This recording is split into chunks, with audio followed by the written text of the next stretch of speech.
Hey, I believe that we are live. Okay. So, how you doing? Are you asking me or the I'm asking our you. viewers? I'm asking Okay, you. How are I'm you I'm doing? doing I'm doing well. Um, we are ready now to do the second part of our ephemeral animation stream, taking off where we left from part one. To anyone viewing this who hasn't seen part one, it is available on our YouTube. It should be pretty easy to find, I think. Maybe I'll put a link in it in the description at some point. Um, and to start off with, I think we have some questions from Chris Smith at the top of our chat. Chris says, I wonder if with ephemeral tools you are forced to work in step mode, or can you use interpolation? So, technically speaking, you are not forced to work in step mode. However, using interpolation would not make a whole lot of sense. Um, Usually the way interpolation works is you have to have a consistent space to interpolate in, right? And that consistent space is usually not going to be world space. I mean, it will be for some things, maybe IK hands or something, right? But for the most part, in order for interpolation to make sense, it has to be in some particular space. And that locks you in to having to have everything operate in that space. This is why space switching, actually changing what space your control is interpolating and operating in, is such a difficult and obnoxious thing. Um, it's a very significant. However, Ah, mm-hmm. however, ephemeral interpolation is certainly a possibility, and That's I think that right. is something that we will probably add at some point, which is the ability to say, would you ephemerally make it as if these controls had been interpolated within this space, but then make all that go away? You're just adjusting their positions. Well, we Uh, basically are already doing that. I mean, the in-betweening stuff that I'm going to be doing on this stream does work that way, right? We do use interpolation to generate new poses. sure, but you could do a more general implementation of that. You could interpolate quite a few poses. I mean, any of that kind of stuff can be done and can be layered on top of it. Sure. But the idea, I think, behind a lot of this is to have a very consistent representation of where things are, essentially, right? They just are where they are. It's this signal that you can operate on however you want, instead of having them sort of be driven by some persistent thing inside the scene, like an animation curve. Right.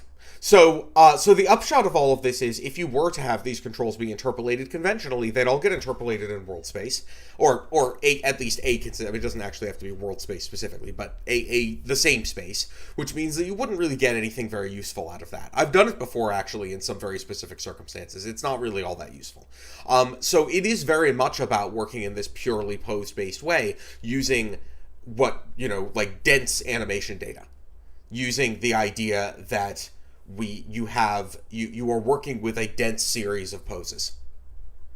And the power potentially of manipulating this dense animation data is potentially really notable and really important, because it lets you do all of this stuff that conventional interpolation precludes, specifically because it insists that there must be one defined space that anything interpolates in. Right? This is what holds animation tools back. And so in order to overcome that, we do indeed have to ditch interpolation. So, going on to Chris Smith's next question. Can you advise, please, a way to mirror transform space PSD blend shape targets for complex dense meshes? Because the snap workaround is not practical for that kind of geometry. Yes, it absolutely isn't. And there are absolutely better ways to deal with that. I think that is not something we want to tackle on this stream, because it's just not the subject of this stream, and we could, get into that. I really have been wanting to sit down and take my tool that I wrote for doing that and actually make it something that we can release open source. It's going to take a little work to do that.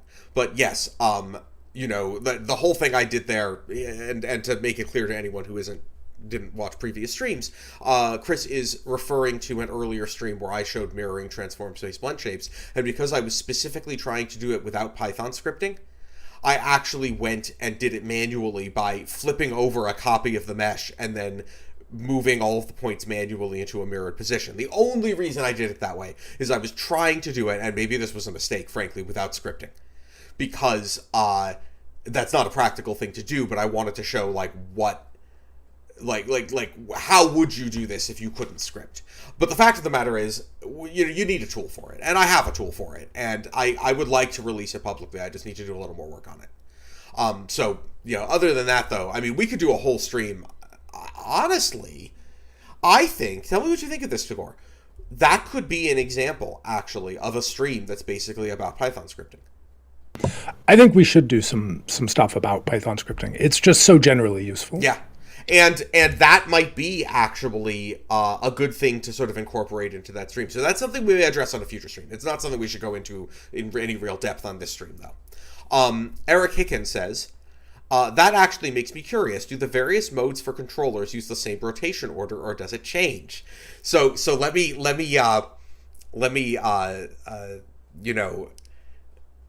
possibly say something that Maya animators are going to find very shocking. There is no rotate order. Now, technically, of course, there is, because in order to represent them in the Maya scene, we do have to take these transforms and we have to reduce them to Euler angles, because that's what Maya uses when you want to keyframe a transform. However, nothing the ephemeral system does actually uses Euler angles. Everything uses vectors and matrices and quaternions. Euler angles, XYZ rotation, as far as the ephemeral system is concerned, doesn't exist. So the rotate order is utterly, like the one that it happens to exist in the Maya scene, it literally doesn't even matter what it is. And as far as the ephemeral system is concerned, there never was a rotate order, and rotate order just isn't even a meaningful concept. The only reason why we care about rotate order is like, this goes back to what we were just discussing about interpolation. The only reason we care about rotate order is interpolation. That's the only reason.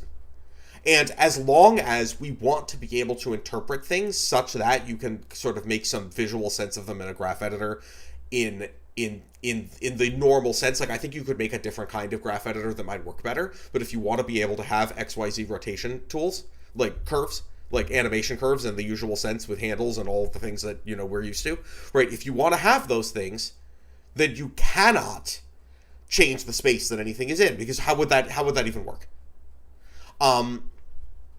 The anim curve only makes sense in the context of a specific space, and the anim curve necessitates composing essentially one-dimensional, like scalar values, into a rotation in some fashion.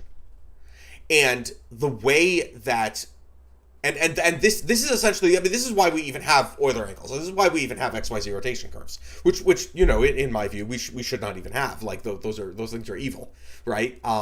They make everything difficult. Gimbal lock, just dealing with like the various problems of layering those curves together in a specific order. Like all of these things are really unfortunate and cause animators endless trouble, right? So, part of what I want to do is to completely get rid of Euler angles as a concept that animators ever need to care about. And part of doing that is to say, this is part of why we don't interpolate in a normal sense. Like all of these ideas are really connected together. And you'll note, for instance, that when I am manipulating using, the Maya manipulator, since of course I'm still using the Maya manipulator to actually, like do rotation for a control, like if I do this, right? Like, Note that this is this is moving all of these axes at once. I mean, this is the object space manipulator mode in Maya, right?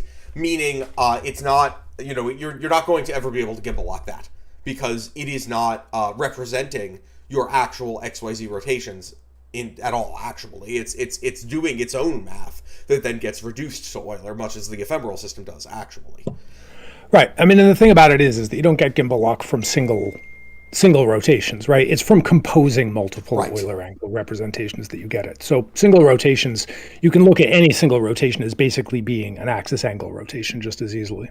Yep, basically. And so, yeah, I mean, none of that stuff is even slightly relevant. This is a very strange way of looking at things from, your conventional, Maya viewpoint. So I think unless anybody else has anything they'd like me to discuss, right off the bat, I think that this is probably a good time to get back into doing some animation. As you may recall from the previous stream, we did this run, having him run in, and come to a stop, and I kind of left it off where I was going to start timing some of this stuff out, and then didn't because I was like we were busy discussing stuff. There was a lot of discussion that happened in that stream, and I didn't quite get as far as I had intended to in terms of like getting into actually doing the animation. So now is the time to do that. So let me just look through this. Obviously, right now it's like, is that actually the timing that we would want? I don't know. It's actually not that far off. Let's take a look. Actually, I do want to select that, and I'm going to switch the renderer back to VP2 from the onion skin renderer because I don't want to see the onion skins right now. So it seems to me that this is a little slow, and this may or may not turn out to be true, and it's all editable after the fact. We are going to need quite a bit more in here, and that's probably one of the things we're going to address next, to figure out exactly how his momentum gets arrested as he lands. But let's see if I sort of pull these up here a little bit. How does that look? Yeah, I think that's good enough for now. We might tighten that up a little bit more in the future. Timing can be a fluid thing sometimes. You can make judgments about that. As you continue to fill out with poses, with the caveat, of course, that in a lot of cases you have specific marks you need to hit on a shot, and the shot has to be a specific length, and then you have multiple things that you kind of have to balance about how your motion and timing are going to work. We don't really have that problem here, and in a lot of cases it's not a big deal to sort of experiment with your timing within a shot, and you're not locked down that hard. So I think it is reasonable enough to just sort of not pay too much attention to it right now. And in that case, the next thing that we need to do is essentially to answer the next question. And that is basically the, sort of how I think about animating in a lot of these cases. It's like, what's the next question? I sort of talked about this a bunch, in our previous stream as well. And the next question here is, all right, so some of the stuff is reasonably well defined at this point. There's a little bit in here that don't feel so defined, but this is like, this area in here is the area that lacks definition, or I should say it's the important area that lacks definition. I mean, right before here, there's no definition at all, but as I described in the previous stream, I don't actually care what happens at the very beginning of the shot right now. That's not an important question for me to answer, because it seems fairly straightforward what it'll need to be. And I'm interested in figuring out, like, at any given time in the development of the shot, I want to answer whatever the next big thing that is undefined is. How I want to, like the moment one thing becomes clear, this is how this motion will go. And if you look at like these three poses, for instance, the way those poses would flow together is very clear, right? There's nothing really ambiguous about how you would in between this. But whereas here, there's quite a lot of ambiguity in the various ways that you could approach this. And so you always want to start inserting poses at the areas of greatest ambiguity, so that you can answer the question for yourself, also for the director or animation director or whoever else is going to be judging this animation. You always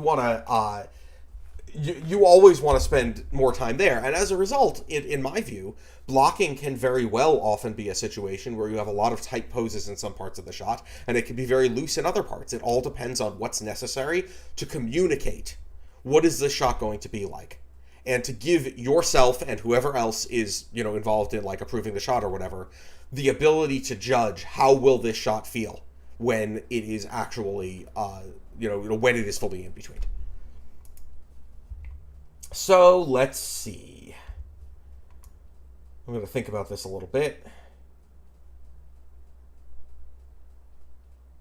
Yeah, I think I'm going to start by inserting an in-between in here. Well, a breakdown. I mean, the ephemeral system makes no real specific judgments about what is and isn't a breakdown or an in-between. Here's where another kind of important bit about how the breakdown / in-between system functions and why it works the way it does comes up. So I've just done the entire character, and I did it in forward mode, which means that everything's in FK, so of course the foot popped beneath the ground. Now, one way to look at dealing with issues like that, if you're going about using a breakdown system or making in-betweens, is that you'd want to configure the rig to do the right thing at that time. And I don't want to do that. I feel that thinking about rig configuration beyond this just sort of like very freeform switching modes is a cognitive burden. and that it is perfectly okay for things to happen like this if they are easy to fix, which in fact they are. So if I select this foot and I go to default mode, meaning it'll behave in IK, and I in between, not using blends to use all nodes, so I'm not affecting the whole character here. I'm just affecting the the particular controls that I have selected, and I'm going to in between just those. Note that the moment I did in between, it popped back, because what in between does, or sorry, breakdown. There's also a in between. We'll get to that later. What breakdown does is to basically redo a breakdown. I mean, it's exactly what it sounds like. Meaning it'll pop the foot over to where the breakdown would have started and slide over to the next one, but this time in the mode that we're actually that we've just switched to. And so this is an important point that I think goes back maybe to what Chris Smith was asking. Sorry, apparently I can't talk right now. Asking before, which is the part of the point of this being in stepped mode, as it were, is that the relationships between things can always be freeform. And therefore, you can remake something, or remake just a part of a pose, without regard to what the rest of the pose is doing or how it was made. And having a context in which persistent interpolation, like interpolation that's sort of on instead of something that you use as part of a tool, which is what our interpolation is like, prevents you from being able to do that. And that's why it's what I don't want. So let's see. His foot is actually slightly off the ground there, and the reason for that is if you look at the heel, right? The heel was sort of scooting, is actually upward here, and so I'm just going to push it down till it's actually on the ground, and that'll work fine. And just a reminder, Raf, probably a good idea to narrate at least some of the mode switching. Yes, you're very right, and it's very easy for me to forget about. Someone whose name I cannot pronounce, and I really apologize for that. I am terrible at pronouncing people's names, and I don't know how to read any non-English characters, so please forgive me. I cannot say what your name is. Does it work with motion trail? Yes, in principle it would work with motion trail. I don't usually use motion trails because I actually find them to be less useful than onion skins. That's a bit of a personal preference. I don't see any reason you couldn't use it with motion trail, other than the fact that motion trail in Maya is like actually really slow for no good reason. So that's a reason why you might not want to use motion trails. But like in principle, the ephemeral system definitely can work with motion trails. Just be aware that you can't edit the pose with the motion trail. You could see it, but if you edit it with the motion trail, you won't see any actual ephemeral behavior. You'll just be moving that one control around. In principle, you really ought to have both of those things available. So at this point, let's see. So I am thinking about his momentum. He's launching himself into that pose, and he's taking the weight on that foot already, which means I probably want to move him. Here, I'm going to switch. I'm going to try not to do this with my fingers. Switching to forward all, and say that he's going to he's taking the weight on that foot already, meaning he's already going to be starting to squash down a bit. Oh, sorry, I switched to default mode in order to create a bend in his foot, keeping in mind, talked about this before, but I'll just mention it, that we are talking here about a pseudo K rather than a conventional IK, which means that you can just sort of like pull the knee wherever you want it to be. We do want to do conventional IK for the ephemeral system too. We just haven't gotten to it yet. I'm thinking that actually I'm gonna push this back up a little bit, switching to forward all, so I can move his whole upper body.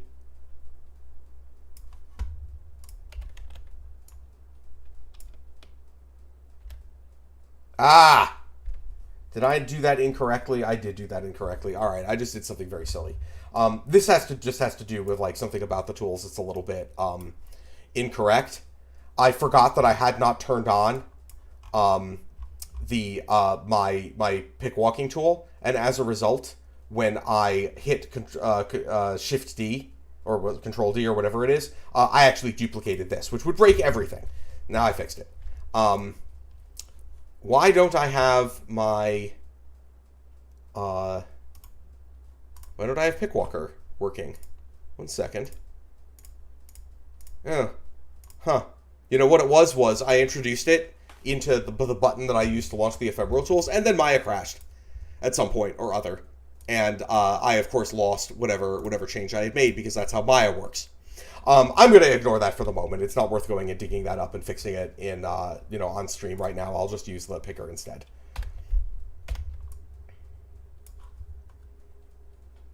Eric Hicken says, classic Maya. Yes, it is, I'm sorry to say, a very classic Maya issue. All right. I am not liking what that arm is doing right now. I'm going to do something about it. Actually, and here is exactly where we come up to no pose is sacrosanct, right? Gonna kind of change what this is so that it makes sense in the in-between. Well, the in-between, the breakdown, whatever you want to call it, it doesn't matter. Right. And this again goes so much back to why this is sort of useful. Things being independent is you don't have to worry. You don't have to worry about fixing one thing and having it affect things on other things and having to go fix those and the back animation from that. I can just look at this. Yeah, and now that I see how this flows together, I've decided that I don't quite like how this works, actually. I'm just gonna push it up here, and I'm going to say that this is going to... I probably move this around quite a bit more than I would like to. Let me zero that out. Oh, no, I guess I just need to bring this up a bit. Oh, that's not what I meant to do. That's what I meant to do. There we go. Let me bring this up a little bit here. And the reason why I'm doing this is now that I had that pose in there, I started looking, I do want to change this a little bit, but I started looking at the way that these poses would flow. And I saw that actually what I had thought of as what my extremes of motion are don't really flow together as well as I had thought. I think I want to keep a little bit of a bend in the elbow even as he's coming down like this. And that's something that I couldn't know when I was creating the key poses, right? Until I start filling out these breakdowns, I don't, it's not obvious exactly how things are going to flow together. So being able to just change anything at any time without interfering with anything else is like a highly useful property. All right. So I also, looking at the motion of the foot, like he's basically got to be in a position where he's almost ready to get that foot into place in order to feel like he could actually stop his momentum with it, I think. So let me, so I've selected the foot. And I've gone into default mode, which again I just did with the hotkeys because I do that, and now I am going to bias it towards that next place in the pose. Could I have just moved it there? Sure, but this means that on all axes I kind of know where it's going towards. So if he's gonna put his foot there, I'm gonna just sort of like do that and. And think, and I, at the same time, I'm thinking about how does this motion flow together with, how his body, is making like a good silhouette. Let's see about this. This looks a little weird. Yeah, I thought it was going to do something like that because I know how his body has like a little bit of a wiggle there. It's very subtle, but a lot of that is just because I need to, yeah, there we go. That looks better.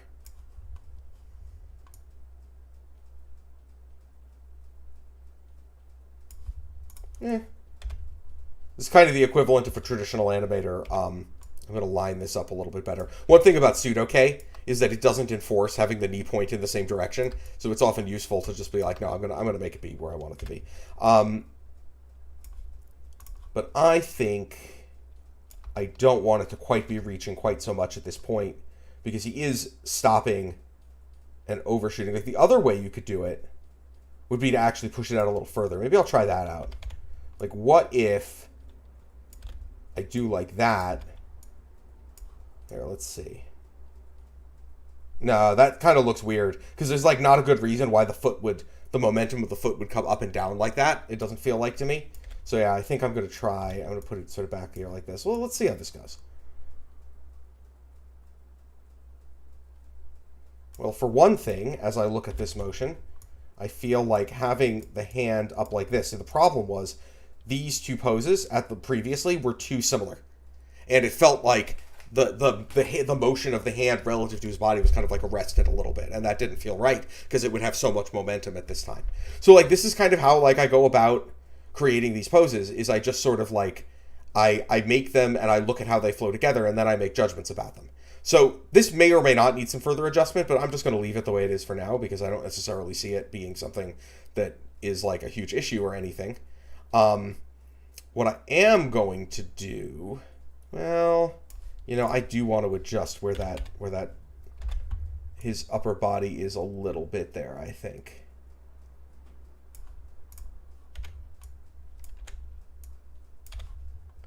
See, I can never resist. Like, I'm always like, no, I'll move on. And then I'm like, no, this isn't quite right. I need to fix it. And sometimes it's a waste of time, because sometimes you then realize, no, I should have done some entirely different thing. But it helps you to feel your way through the motion and understand how it will look and feel. So now we get to actually the part I was kind of looking forward to, because I just happen to like animating stuff like this. The arresting of momentum, right? So he's gotten into this pose. He's put his foot down. He's going to get back into this pose, but he's not going to get right back into it, because you wouldn't expect that, right? That doesn't.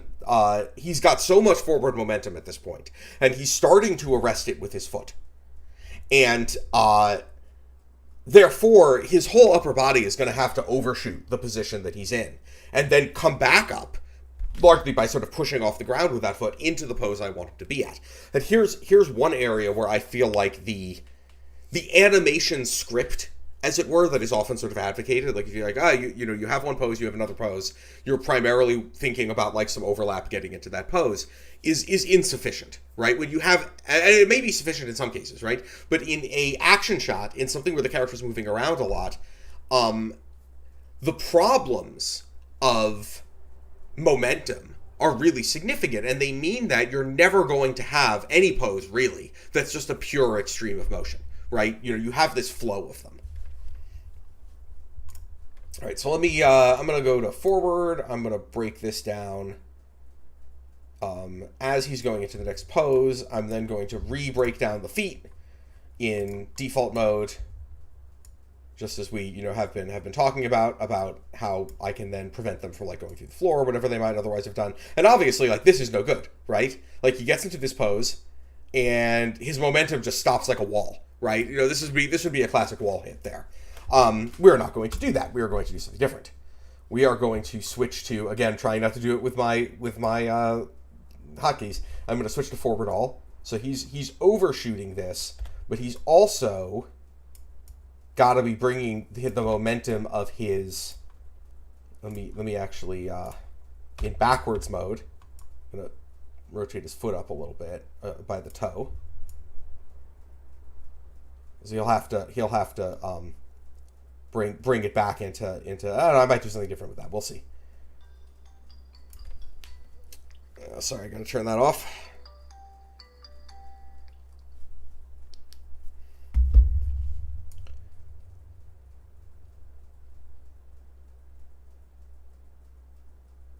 So let's see.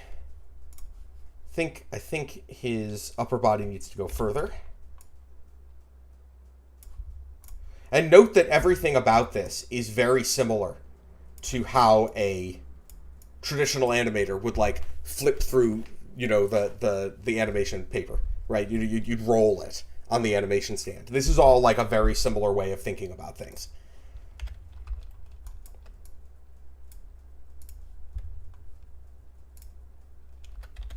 Yep, switch to backward mode. Forgot to do it with the UI. Do you guys, it's actually really hard for me not to use the hotkeys. Hopefully you guys still kind of get what's going on. You can, up here where it says interaction mode, every time I switch it with a hotkey, you can see it change.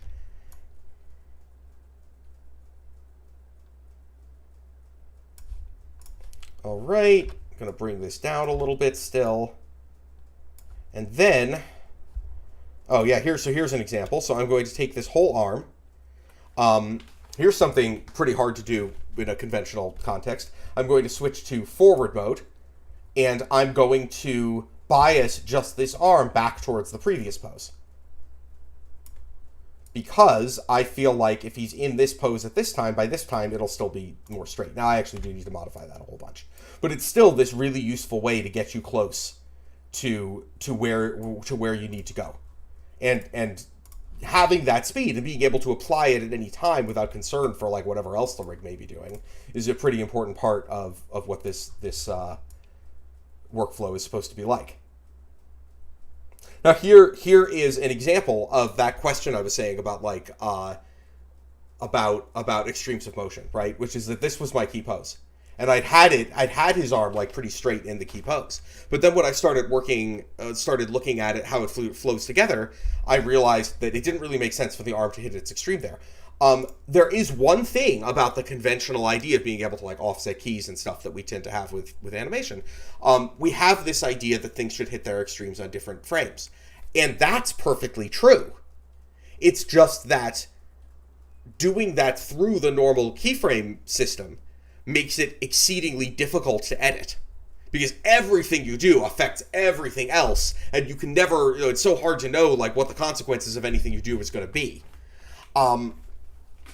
So that the need to be able to make these kinds of judgments of like what frame, what pose is the extreme of motion for his arm at versus his torso or whatever, has to sort of go, like it doesn't work well in that context, even though that context was designed to facilitate that. The idea that like, oh, you have different keyframes for different controls. But it does work very well in the context of designing poses specifically for that purpose. So, let's see. Gonna push this one back too. Are we in forward mode? We are. It's kind of back halfway to where it was.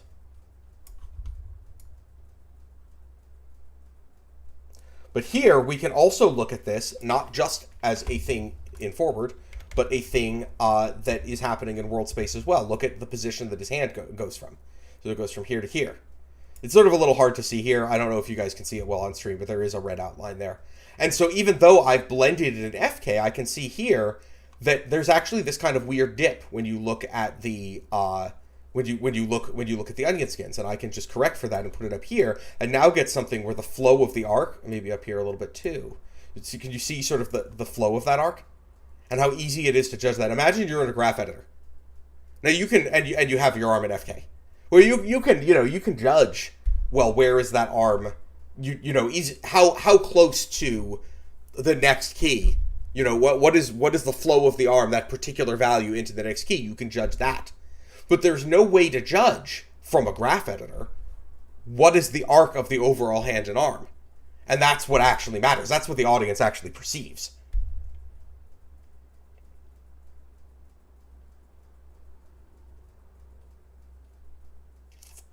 So I'm actually going to say, I'm going to push this forward a bit, push this back a bit, and then move on to the next one.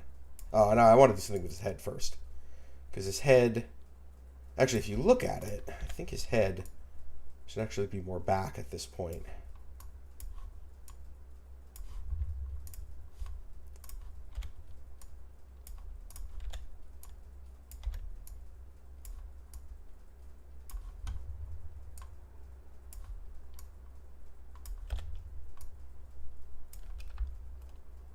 Move the camera. Always a unfortunate possibility. I should lock that. I'm not going to right this second, though.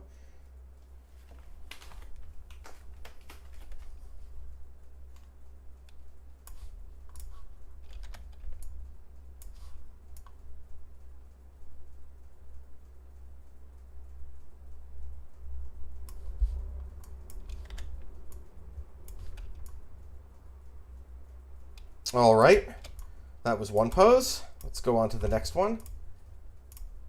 We are going to do this in forward mode. Okay, so, and once again, in order to keep his feet on the ground, we need to switch to default and re-break down the feet. Actually, I'm going to get them all the way into their final pose. Well, maybe pretty close.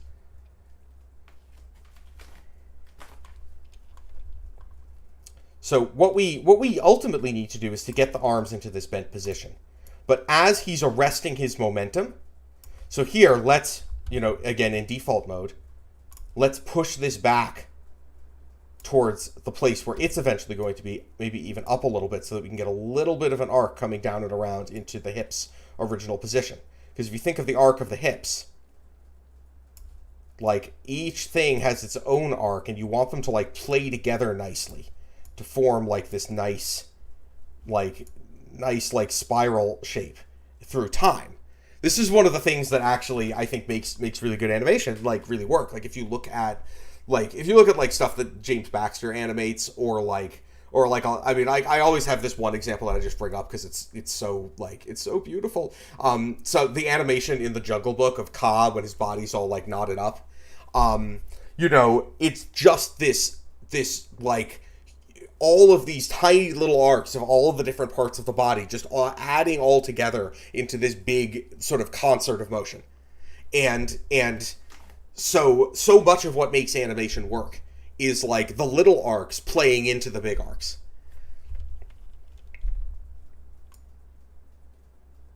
So if we have this though, so we're like that, and at this point I think his upper body needs to move forward a bit. I switched to forward all mode because the momentum of that won't have been arrested yet. I saw that in the theater when I was like 4 years old, and I must say, Kaa freaked me out. Oh, Kaa freaked me out when I was a kid too. Like, it's funny because the Jungle Book is such a it's such a tame movie in some ways by today's standards, but yeah, if you're a little kid, Kaa is like really freaky. And not like in the David Bowie way, more in the like, he seems scary way.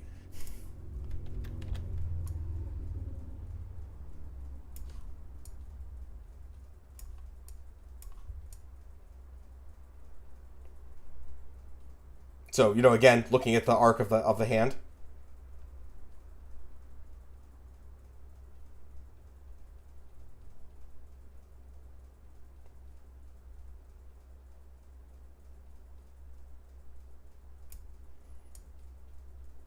All right. I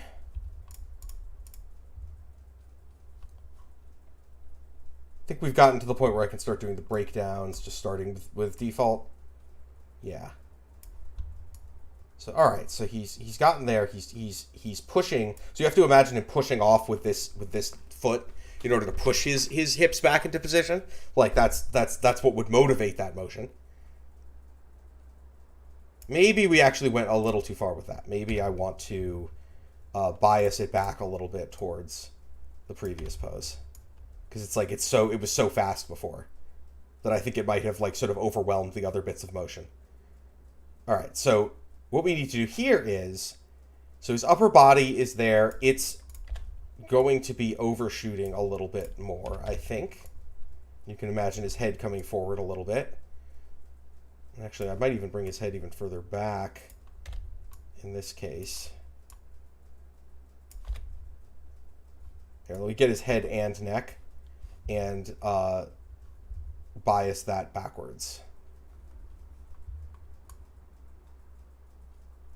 And the ears, also an important bit, because they would definitely not be all the way up there at that point.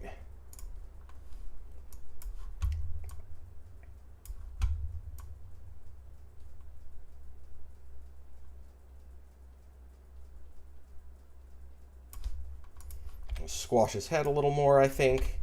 Bring it a little bit more down at this point, because I want the arc of his head to come up and around a little bit into that pose, I think.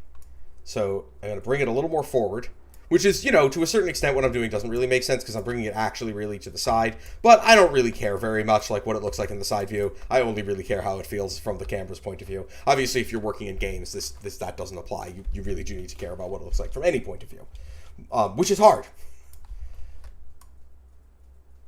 All right, so similarly, you would expect, I switch to forward, I'm biasing this back, and I'm now going to, yeah, there we go, because you'd think, and actually I'm going to take this even further, I'm going to bend, though here's the thing you can do very easily with something that with pseudo K, where IK tends to, like conventional IK, tends to impose a bunch of limitations on you. You can just bend things backwards if you want to, and it's perfectly okay.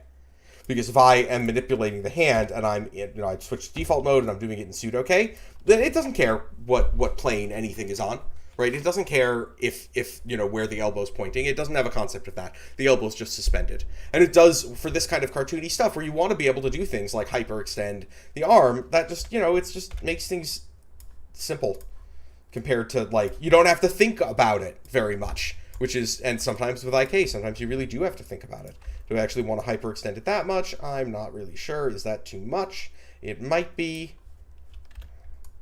Or do I need to do a little bit more in this case? I can, for instance, select. So here I'm going to use a tool that we haven't used before. I'm switching to forward mode because, again, I want to do this in the context, like, I've essentially changing the rig into FK because I want it to be relative to the shoulder like it would normally be if you were using an FK rig for this particular operation. And I'm going to smooth it. And what smoothing does is it looks at the nearby poses, blends them together, and then blends what you're doing towards, in a sense, the midpoint between them. And this is really, really helpful for, like, we'll probably encounter this soon enough. This is really helpful for fixing things like, you know, those little wall hits and other stuff that you fix in polish. Yeah, I'm going to push this even a little more forward. Let's see.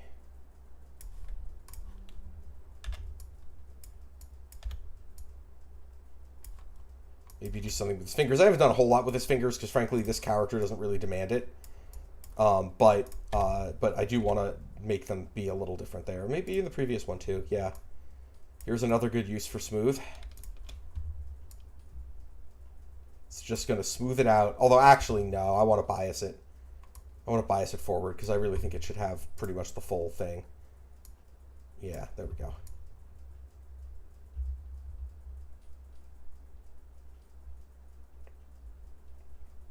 All right, let's just look at this from a timing perspective for a moment. Yeah, well, obviously way too slow. Turn off VP2. Oh, sorry, turn off the onion skin renderer. See, that might even be, this one might go quite a bit faster than this. Should maybe even be pretty much straight up putting this on 2s. Yeah, there we go. See, what we are doing here is something not too dissimilar from a method of drawn animation that was advocated by a number of people, but the one that I usually think of is named Seamus Culhane. And he was, I mean, you've probably seen his work. He was an early Disney animator, like in the same sort of generation as like Art Babbitt and Bill Titla and those people who kind of invented character animation as we know it, right? And he really liked to do things straight ahead. That is to say, he would not do a lot of key poses. He would sort of like straight ahead, just do one frame after the other. And this doesn't always work out well. You have to have, I mean, especially if you're doing withdrawn animation, it actually is really hard to do, right? Because you need to have, I mean, but of course, if you were a Disney animator of that era, you almost certainly did have a really strong graft of draftsmanship in order to not have your character just like over time get like weirder and weirder and weirder and more off what you were aiming for, right? But assuming you can do it, it can be a helpful thing. And in some ways, that's kind of what I'm doing here. You know, I'm just sort of like going through and sort of like posing out this section more or less straight ahead. Of course, I'm not locked into, neither was he, right? I'm not locked into using any particular process for any particular part of the shot, right? I can sort of do that for this. And it's perfectly okay for me to not do it for other parts of the shot and have something that's more of a traditional pose to pose. Let's just look at this again and see how it's going. Yeah. So I feel like that's kind of working. You can see how he arrests his motion there. A person who's, and again, I really apologize for this, whose name I cannot pronounce, in the comments says, in my experience, no matter how detailed and good animation and blocking, after spline it's shitty, and you just want to cry, and start thinking, does it really worth it to spend so much time at blocking? I mean, this is a critical problem with the conventional approach. And you know, it's certainly part of what I am trying to like work against here, to provide an alternative approach. And quite a bit of the way in which I am trying to do this is essentially to recognize that things are already kind of going in the direction of saying, like, no, actually, the whole process of splining things is trouble. And because, indeed, I mean, the experience that, you know, like you're describing, it's like so many animators, most animators probably find that, struggle with that. I certainly do. And the way that I dealt with it, and lots and lots of other animators have been in the same position, is that I would start making more and more breakdowns until I had defined things to such a degree that it was kind of arguable if it ever needed to be splined. And that's what worked for me. And then I started thinking to myself, well, so what is splining good for then? And the answer was probably not a whole lot. And it's actually preventing me from having rigs that work the way I want them to work, just as we were talking about before, right? Interpolation in the usual sense with like anim curves, right? Not the interpolation we're doing here with the ephemeral system where we just generate a new pose with it, with any of these sliders. That is also interpolation, but it's a totally different kind. You know, that ultimately, if doing that, you know, it was essentially preventing us from having the kinds of things that we wanted, because it does necessitate, right? If you're going to interpolate things in that way, you must have a consistent space for doing it. And the entire sort of like, how does rigging work? That entire thing has been warped by the need to have a consistent interpolation space. But you cannot interpolate in a conventional way if you don't have one. So you have to choose one or the other. And in my view, it has been really, really well established, right? It has been really well shown by this time in the history of people animating stuff. It has been really well established that, yeah, splining doesn't really work that well, right? Sometimes, you know, like some people really rely on it. People do have different techniques. But like, especially for character animation, it's actually a perfectly good technique for a lot of other things that aren't character animation. I should qualify that, but specifically for character animation, yeah, it's a huge problem, and yet it's what all of our tools are built around. And why is that, right? That's sort of the question that led me to like, well, maybe we can do this completely different thing. Anyway, let me turn the onion skin renderer back on. Yeah, so you can sort of see how this is coming together. And let me also note something here, which is that, you know, it took a fair amount of time. We've been doing this for like 40 minutes. But of course, a lot of that time was me like talking about stuff, right? Putting together this motion, you can already see, you know, how that motion's flowing together, right? You just play it back and like, you know, it's pretty evident. You show that to a director and it's like, oh, they can see exactly what you're going for. It depending on how many in-betweens you actually want to do, some of that motion might even be done. And really it would take very little time to get to that point if I wasn't, you know, stopping to explain stuff all the time, right? You know, whereas you think about the process of blocking and then splining, and it's like, well, if you were going from like here to here and to here, and then you like splined some of it, how much time noodling around with stuff would you get before you could get something that didn't look messed up in some way, right? We always want to move towards, we want to move towards at all times, I guess, is like how I sort of think about this. We're moving towards having a stronger conception of the shot, and we never want to take a step back, right? We always want to move towards refining and improving motion, never screwing it up and then fixing it later. And you know, it's interesting to me, Raph. I mean, speaking of motion, like looking at this pose, right? Because I'm not an animator. I've been around animators an awful lot, but I'm not one. It would never occur to me, though, I think, to pose something like this, especially with the left arm the way that it is, as a static pose, right? Sure. Because I think it would look pretty funny if you had him. Well, yeah, no, if he came to rest in this pose, it would be super weird looking. It would be super weird, but it's really interesting that it flows very well in the motion, right? You're just looking for that thing that's going to go by so fast that the eye accepts it, right? And that it fits with the other surrounding poses. But I think it's interesting. It's not directly related to the ephemeral system, but it's something that jumps out a little bit. I mean, it's something I've noticed about like you animating before, which is there are a lot of these little poses, sometimes a lot more extreme than this, that would look very funny at rest. Yeah, I mean, that is generally true, right? And it is, again, something that is harder to articulate. And it's not that you can't do it if you're doing things conventionally at all. I mean, people do, obviously. But like that aspect of things is much easier to deal with when I can go and make a super extreme pose if I want to and do like whatever the hell I want, and have it not affect the surrounding poses at all. Like does nothing to them unless I tell it to. And it makes it much easier to do stuff like that. So let us continue a little bit. Going to do another breakdown.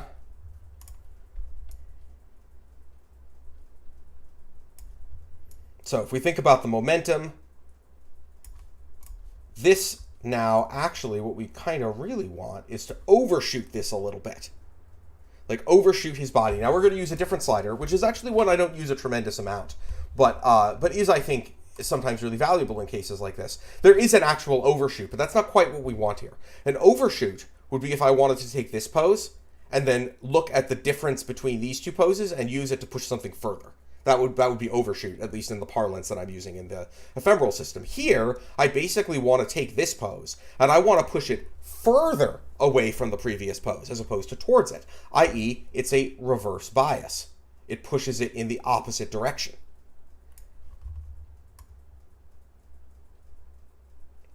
At which point, it will then come to rest, but that's not quite right, because if you look at this, like, it moves back and then moves forward. Like, that's weird looking, right? Like, that's going to look like a weird, that's going to be a wall hit, right? You know. So what we do is we bring it up and around a little bit. He's coming back, but he doesn't just come back, he comes a little bit back and up. And then, well, okay, it still looks weird actually at the moment, but I think once we get the head movement sort of more worked out, like, this will actually work. Because of the idea that by settling into it, you know, and again, like, the head's messing it up right now, but by settling into it down a little bit downward, instead of doing that thing where, like, the motion, like, goes into the pose and so here's a problem that you sometimes get with overshoot, right? It's like you have this idea that, like, well, I'm going to go past the point that I want to get to and then settle back a little bit. Generally speaking, a good idea. But if you do it along the same path, it has this really weird result of, like, vajunk. It's like a boing sort of look. And for this character motion, that's really not right. I mean, it probably would be in some other circumstances, right? But not for this.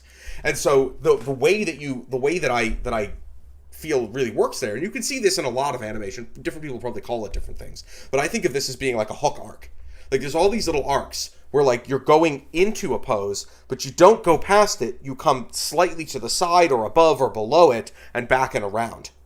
And so in this case, what we're going to do is we're going to say, like, all right, so the head it's not going to come back. Okay, so here's something else I can do. So I can switch to IK mode, which is maybe misnamed. I'm thinking about if I want to name it differently. But basically the point of IK mode is that anything that can be disconnected is, meaning the head stays put when I move the body around. And that allows me to take the head and, in world space, because in default mode, the head's still parented to the body in the ephemeral system. Or at least in this particular ephemeral it doesn't have to be, right? You could default it to whatever you wanted, but that's what I've set up here. Because by default, usually, right, and keeping in mind that default mode is just sort of like what you want if you don't have something else, right? Like, what's the default thing? It's like, yeah, you want the head to move around with the body, but sometimes maybe you don't. And so there's an IK mode that's just like, oh, everything's disconnected. And, like, similarly, like, one of the things you can do with that mode is to say, I'm going to move the heel around and the toe's going to stay planted. So IK is probably a bad name for that, and I really should change the name. But the concept is very useful. And so in this case, because that's true, if I were to bias the head in default mode, it'd be relative to the body. It would be FK. And then the head wouldn't move very far in space because both the head and the body are moving together. Like, you can imagine how that would work in an FK rig. But if I switch to IK mode, I can now bias the head back to wherever position it was in the previous pose in world space. Now, I don't want to go all the way back, of course. I only want to go a little bit back. But again, this helps me to, like, relate these poses together and makes it easy to sort of flow them together. I could have done that particular one manually rather easily. It would have been fine. And in fact, I'm going to adjust the, rotation and stuff. But, and now you can see, I mean, the head's not really quite doing the right thing there. It'll be something a little bit there. But you can see how that body thing can work, right? Because when the head was doing the same thing, it was weird. But when the body is coming back and then settling and the head's going to do its own little settle, which I haven't put in yet, well, so we'll see. But, like, it feels like that'll work. Similarly, these will not have caught up yet. So I'm going to bias them back to where they were. And maybe push it even a little further back from there. And they're going to, like, spring forward, although probably not, quite as fast as that pose change implies. Let's see. Going to take these, going to go to forward mode. And I'm going to bias them because I still want to keep it a little bit straight. And they're going to way overshoot. So, because the idea is, like, yeah, we would need to... Actually, I'm gonna bias these way back, maybe. Because the idea is that in order to get into that pose, like, it needs to overcome all that momentum. So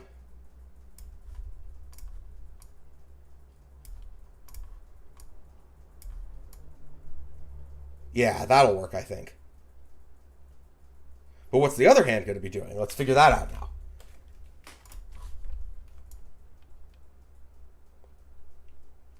So I would say that I'm going to modify this a little bit, because I would like that hand to actually have come out a little bit at that point. And here again, so I'm in forward mode, right? And I'm only adjusting. I have blends, use all nodes turned off, so I'm only adjusting the elbow, and I'm going to smooth it out so that it basically, so here's an example actually of the sort of thing that if this were a conventional thing, you'd do this with a graph editor, right?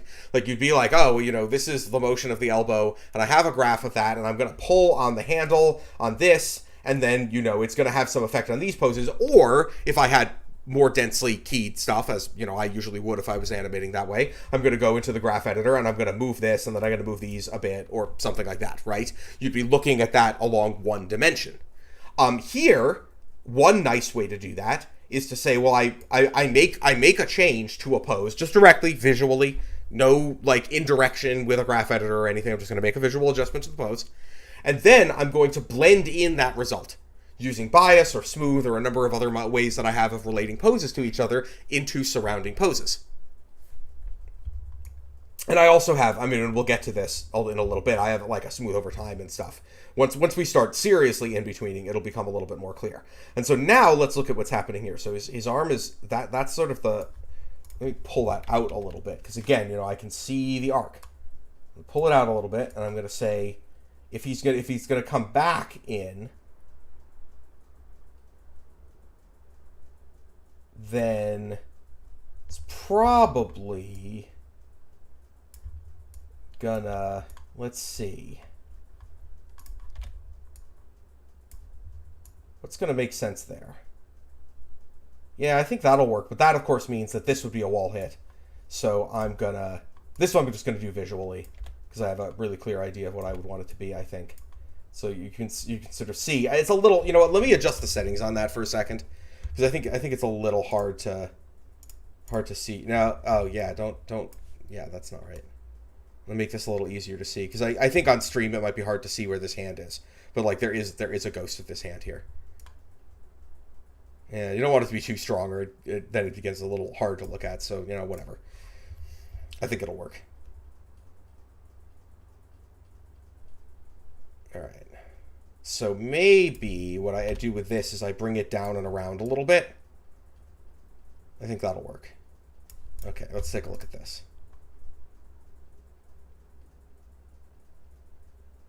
It's actually a little, I'm going to tighten up the timing a little bit in a second. But here we have, I think, a pretty good example here, which is, there's more work that would be done in terms of like filling out the poses in here. There's questions about like, how exactly is going to happen with his ears. But I can now sort of leave this bit aside a little bit, because it's no longer the most important question to answer, right? If we watch this shot, or at least the bit of it that I've animated,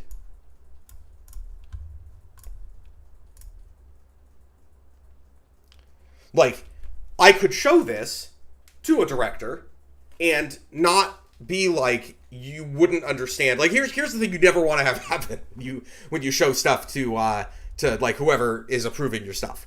You never want to have to be like, look, I know you can't really like tell what this is going to be like. I have this idea of what it's going to be like, but like you gotta let me explain it to you, because otherwise it's not going to make sense. You never ever want that. Like, if you could avoid it. To be fair, sometimes you can't avoid it actually, and some the world is an imperfect place, and sometimes you have to do things that aren't ideal.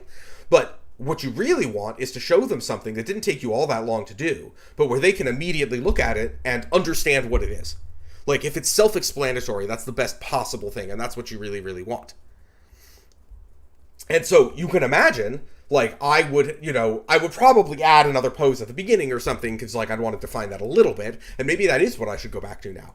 But what I would definitely say is that this is the sort of thing that you can show to a director and have them be like, is this what you want?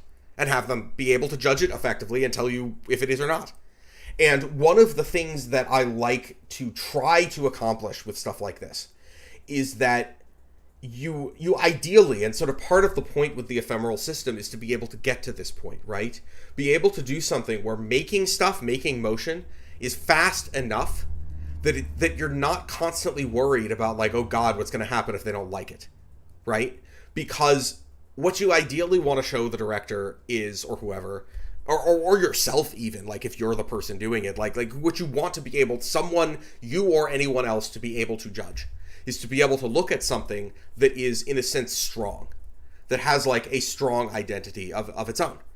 And it is okay, or it should be okay, right, to show a director or whoever something that has a strong identity and have them look at it and say, well, no, that's not really what I want.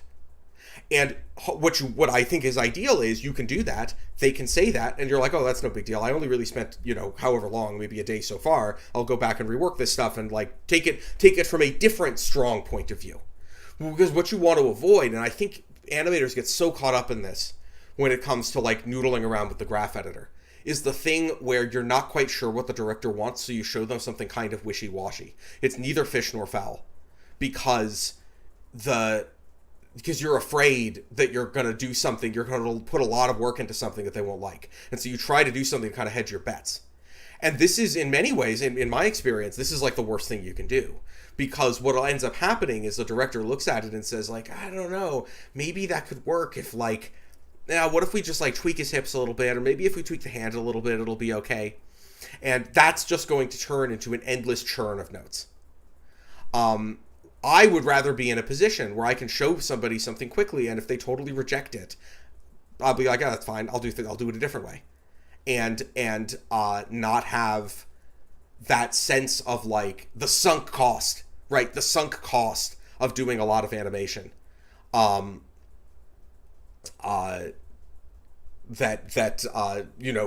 basically like just really ruins your ability to be in any way experimental, or be or like try things that might be like risky in some way, because in a lot of cases doing that stuff is going to produce the very best animation, but also could be something people don't like, right? That's why it's a risk.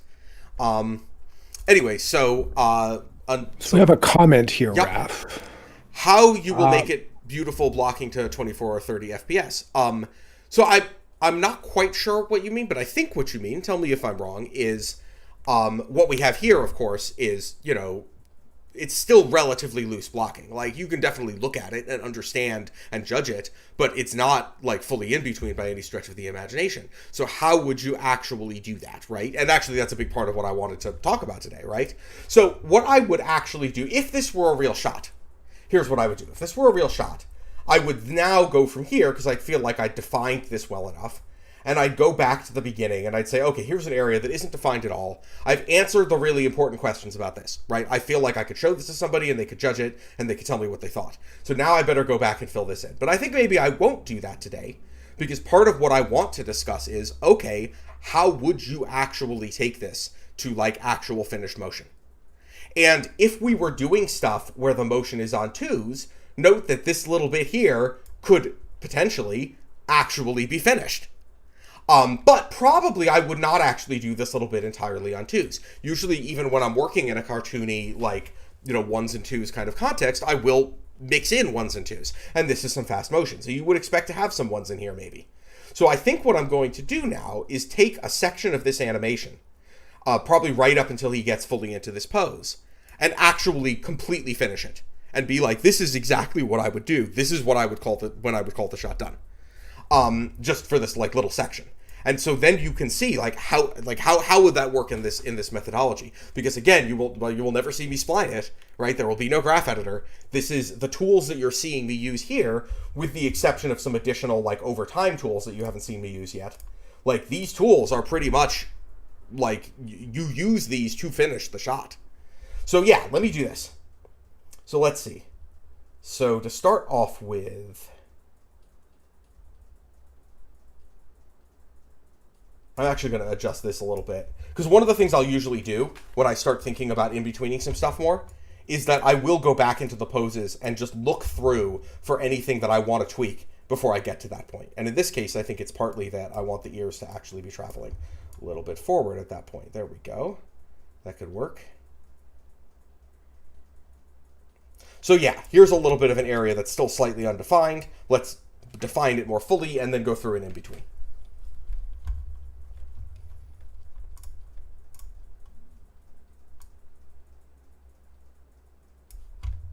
All right, let's look at what his hands are doing there. Here's what I want to do. I'm going to pull it up a little bit and then probably pull the elbow a little bit more towards where it's going to go. Because we think of that as being an arc, right? That actually continues the arc of his arm down into the pose he'll actually be taking. And we're going to kind of do the same thing with the other hand, even though its arc is going in the opposite direction.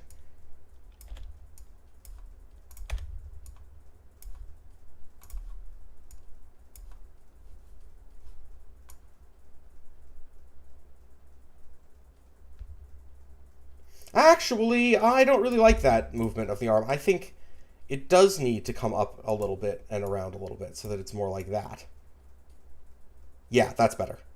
The up and around, like the way those two arcs like looked next to each other, just like felt discordant to me. There's a lot of those little judgments. Like part of this is expressing personality, of course, right? Like we haven't really talked about that a whole lot because like acting in animation is like sort of this slightly different topic than the mechanics. I mean, they're all really interrelated, but like you gotta talk about something. So I haven't really talked about like performance so much in this discussion, but it is also true that there's a lot of things about animation that basically just come down to aesthetics, right? What feels like engaging motion, and in that case, I felt like it wasn't engaging motion, so I changed it. Let's see. This is going to have to shift forward.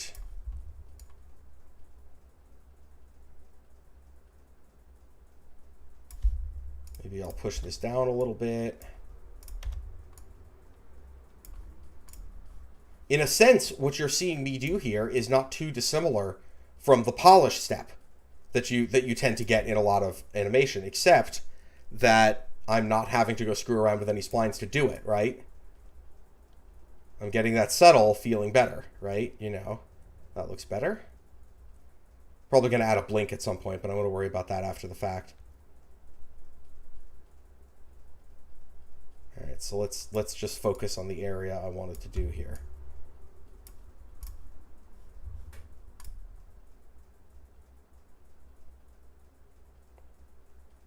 Actually, kind of still too slow.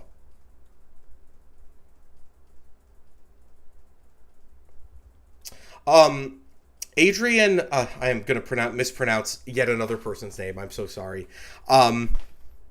Chiriak? Am I correct? Let me know if I screwed it up. But anyway, says, sorry to interrupt, but have you thought to also create a different timeline UI? I absolutely have, and I would love to do that.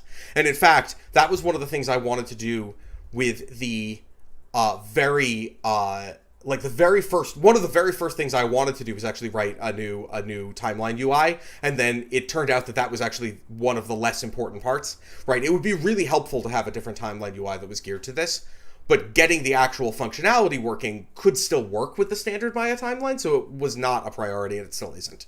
However, I would love to do a different timeline UI. It would definitely improve things. Filippo Machi says, I'm not familiar with the ephemeral system, but I guess this character was rigged in an ephemeral way as well. Indeed, and in fact, you can see me literally do so in a previous stream. The ephemeral rig is about the control rig. The character's deformation is all rigged with contour, a product we are selling right now, by the way. And certainly if you wish to look through our other videos and streams, you'll get lots of information about both those things. Adrian Chiriak, again, apologize if I got that wrong, says, since the workflow is more similar to the hand-drawn animation, it would be nice to see little thumbnails in the timeline instead of just red lines. Yes, it would. That is something that I would love to see. Another thing, and this is something I've always been a little back and forth about, but I think it could turn out to be really nice, and I know Tagore really likes this idea, is actually having a constantly previewed like window in the frame. And that one is actually hard because of Maya, right? Adding a new timeline. I don't think that's realistically doable. Yeah, I don't think it's realistically doable in Maya. A different UI, like a different timeline UI, that's totally doable. I mean, it would be a lot of work. But on the other hand, I think it is realistically doable in Unreal. Oh, yes. I'm quite certain that it is. So, that is absolutely true. But yeah, I don't think we're ever getting that one with Maya. Um, and Adrian continues, that would allow to have features found in 2D animation software like cloned drawings, frames, etc. Absolutely. And I mean, in a sense, we can sort of have that stuff already, but it's kind of like slightly weird and roundabout. A person whose name I can't pronounce, I'm so sorry, also says, how about vertical timeline like in Digicel Flipbook? That is not a bad idea, so that it's, in other words, more like a exposure sheet, right? More like a traditional animation sort of context. I don't know if I would want that, and the reason is actually very, very simple. It's just our monitors are usually wider than they are tall. Right? So something that is like timeline-like kind of feels like it should go horizontally. But people certainly do vertical ones sometimes. It's not a terrible idea. Yeah, I mean, there's a lot of stuff that I'll tell you, if we had the wherewithal to write an animation package, yes, we would like to do that.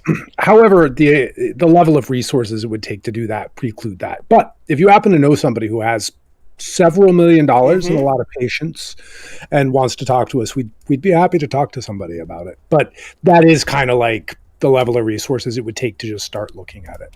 Yeah, it's not a simple process. All right, I'm tightening up this timeline here, and I may even say that I'm going to turn one of these into a 1 from a 2, because that is a point of significant speed. Yeah, that actually works pretty well. So guess what? We already have one full section that's on 1s. StephDev says, well, you could render your own viewport or even your own window if Maya was really that much of a jerk. Then before you know it, you'll have your own editor. Yeah, I mean, the problem with that, of course, is then you basically have to write your own Maya. Like, if you even want to render your own thing, like, you're like, really render your own thing, evaluate the whole scene, including all the deformation yourself, like, you're pretty much writing an animation package at that point. At that point, you might as well not be using Maya, right? But, of course, that would be a crazy amount of work.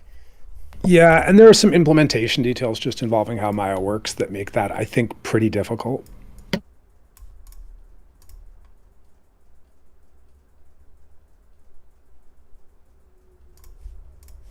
Okay.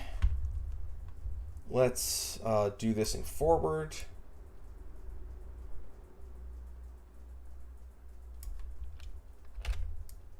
Now I am starting to, like, actually in between. I think that I switched to default. I may bias this. Oh, whoops, wrong direction. I didn't mean to do lens use all nodes there. There we go. May move that almost all the way into position, because if you think about the momentum of his foot, yeah, that may helps it feel like he's taking the weight. Switching to forward to make another breakdown. Might not even need to change that one very much, although I think I might want to bring his hips down a little bit. Switching to default mode to do that. All right, let's take a look. It's working pretty well.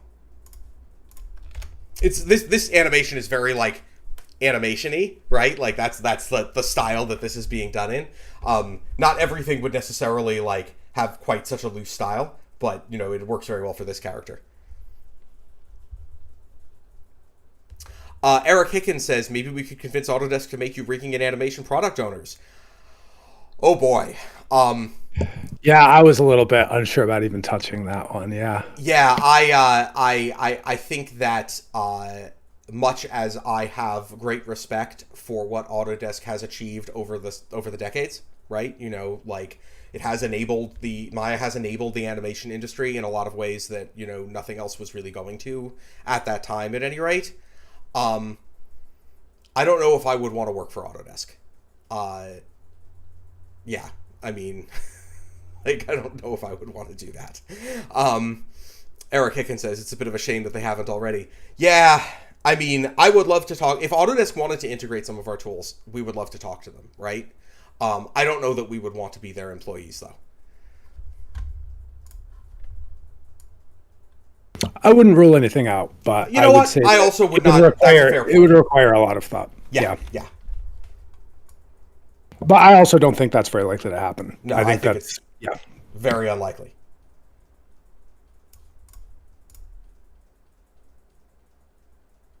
Yeah, I think this whole thing actually really ought to be, like, it's like once we start getting in between here, it's definitely feeling a little floaty. Gotta push it all back a bit.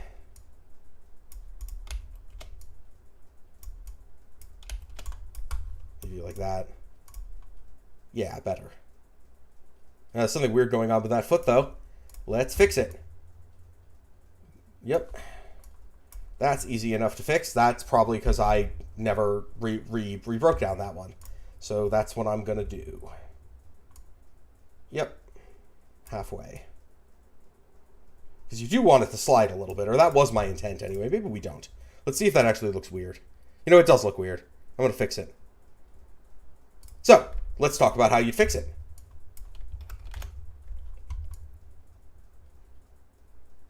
So let's say we want to have this roll forward much faster. So here's what we can do. We can store a pose. And then we can say, we're only affecting this one. We're going to push it into the stored pose. But actually, we're going to modify this one to put his foot down a bit. And I think in the future, we'll probably have the ability to store more than one pose, sort of a pose library. Oh, yes, absolutely. A pose library is, I mean, in a sense, so that is absolutely a thing that I would love to do. A pose library, it's one of those things where it's like, we actually have all the code to do it right now. Like, we can store poses, and we can apply poses. But then you have to write a whole UI for it. And, like, you know, it's funny because it's like, writing that UI is not difficult in the same way that developing the ephemeral system is difficult, in that you pretty much know exactly how to do it. Like, it's not like writing UIs is not like something that requires immense innovation, but it's still a whole bunch of work, right? To like get a good UI to do like that with. So it's definitely something we haven't approached yet. But basically we pretty much have all of the pieces to make a pose library. Eric Hicken says, I mostly joke, but Maya is in a precarious position where it's already lost large parts of its pipeline to ZBrush, Houdini, and so on, but assumes nobody will take its rigging and animation. Yeah, I wouldn't necessarily, make that judgment myself. I would definitely, if I were them, and I hope they are, they would be looking real hard at UE and Blender and looking over their shoulders a little bit. I do think, though, that they're in a position where the way that they sit at the center of pipelines, it's hard to. Yeah. I don't think that's going to change in the next few years. Right. No, that's true. They are very, very embedded, and I don't think that that's going to get all uprooted. And nice as control rig is, and there's a lot of like good technologies, like being developed. Nice as all that is, none of that stuff is going to be ready for full adoption quite yet, right? And even when it is, it'll take studios a long time to like change their pipeline. So I mean, I'm not saying Maya's going away, but I am saying like, yeah, no, it's true. Like there's other possibilities now in a way there didn't used to be. And Eric Hicken also says, I loved what Will was doing, so did I. I was really sad to see that he left. He's referring to Will Telford, who, unless I mixed up his name with somebody else's name, it was Will Telford, right? Yeah, who was the Autodesk product manager, was doing some real stuff to improve Maya, but he's not there anymore. So, that is unfortunate. I really thought that he was hopefully, he was doing some good stuff.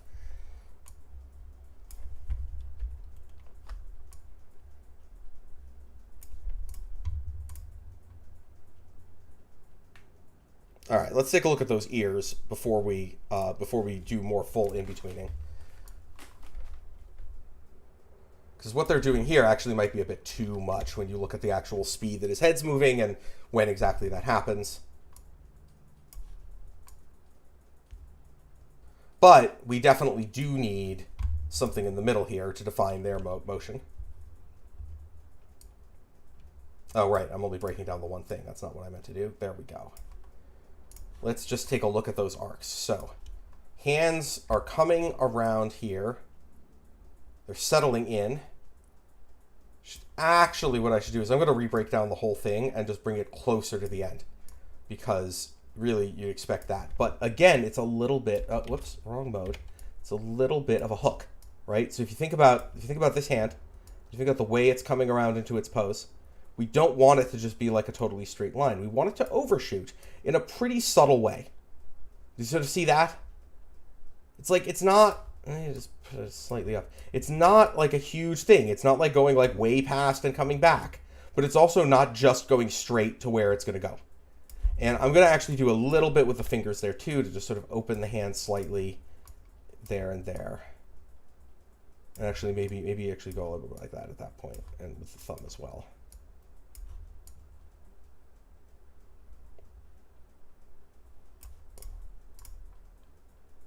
Yeah.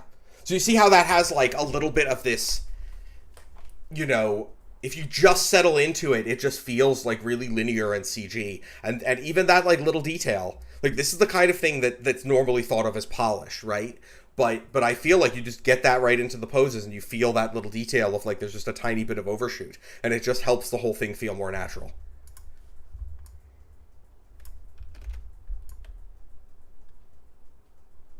I actually am going to do just a little bit more with the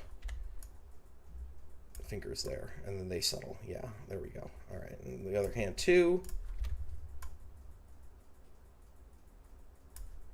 Also slightly up, just slightly.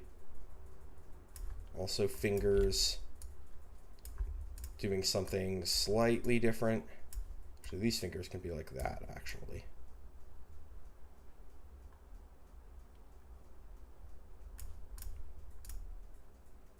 There we go. We're getting somewhere.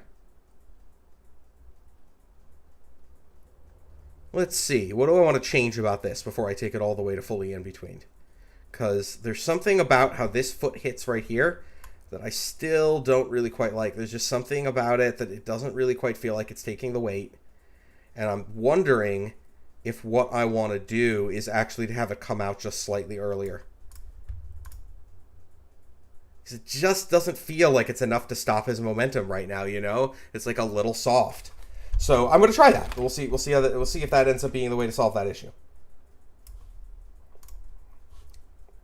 So in that case, what I'm going to do is I'm going to store this pose. And it doesn't matter what you have selected when you store a pose, by the way.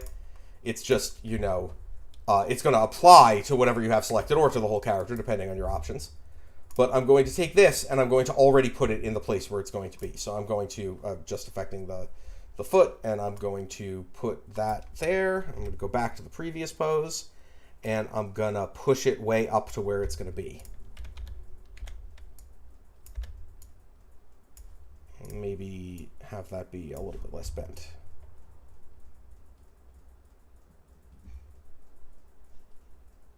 I think there's still a little bit of sliding going on there. Yeah, there is. That's what I'm gonna fix. Because I kind of had this idea when I started the shot that the feet were gonna slide, and then I decided it didn't really work. So now I need to get rid of some of the vestiges of that.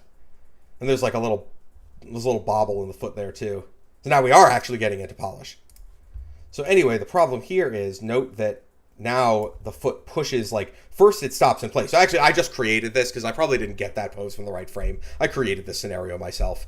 But, like, it then slips into place, which there's no reason for it to at this point in the motion. Like, nothing's motivating that. And that makes it feel weird.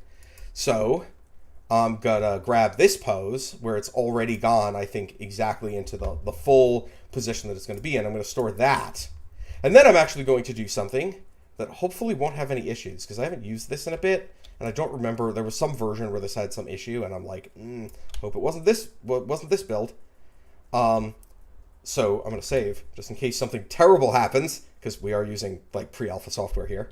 And I'm going to apply stored pose over time, which is just going to apply it to all of these keys at once. Yeah, it worked. So now it's rooted in place over those. And I'm gonna probably adjust this a little bit more, maybe. We'll see. There we go. I think that works better. Yeah, much nicer. Now let's take a look at that other foot, which has a little bobble in it too. But like, see how easy that was, right? You get little issues in your motion, and the ephemeral system just gives you the tools to just correct the issues directly. You don't need to be like, which control is actually making that happen? Which control is like, oh, is there like something the splines are doing that's weird, but which spline? You don't have to do any of that stuff. You just say, oh, this isn't really what I want. I'll wipe away this little bit of it, or I'll smooth away this little bit of it or something. Maybe I'll try using smooth now to actually do this bit right here. Because the issue here is, what I did was, I had his foot like fully down. Well, it wasn't really quite fully down. Yeah, I kind of did something a little strange there, but I see what I was doing. I was rolling the foot. It's actually a little, let me just fix that before I do anything else. It's actually a little in there, because that's where it was supposed to be coming to rest, but this doesn't really work, actually. Because what I had was I had the foot rolling forward, like way out of that pose. And then that ends up being really weird. And then it comes back, and that was supposed to be like, oh, it rolls forward and then gets back. Oh, I see what was going on here. It actually wasn't supposed to come all the way down at that point. So actually, this is the pose at which I should actually have it be fully on the ground, I think. And I'm going to store that, or actually, I don't even need to store it because it's right next to it. I'm going to take this and bias it. Whoops, I did it in backward mode. There we go. So good, but not good, right? Pops right back in a bad way. So here's what I'm going to do that. Let's see what happens. I am going to take these three controls, and I'm just going to smooth their motion over time, which is going to basically just like average all of their motion together in a nice way. I'm going to do 2 iterations at 0.5 amount of smooth. I'm going to smooth it over time. And now he lifts his foot a little bit, but it no longer pops. Again, when you see issues with your motion, you have tools to just go in and make these little spot corrections. And just like see this little thing that like looks weird or like jiggles around in a weird way, which, happens all the time in animation. And you just go like, oh, I'm just going to fix that thing. And you don't need to worry about the consequences of fixing that thing. You don't need to go through this whole complicated, polish process.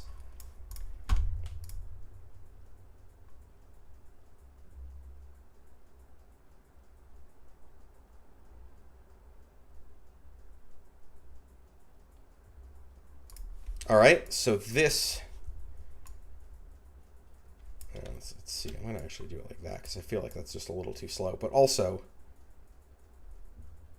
let's see if this needs anything else. I think what I want to do is bring these down slightly because I'm just looking at the way that they move. Yeah, and then they come back up slightly.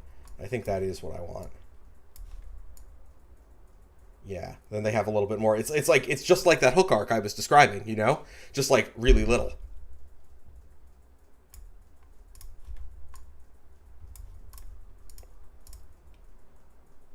Yeah, that's nicer.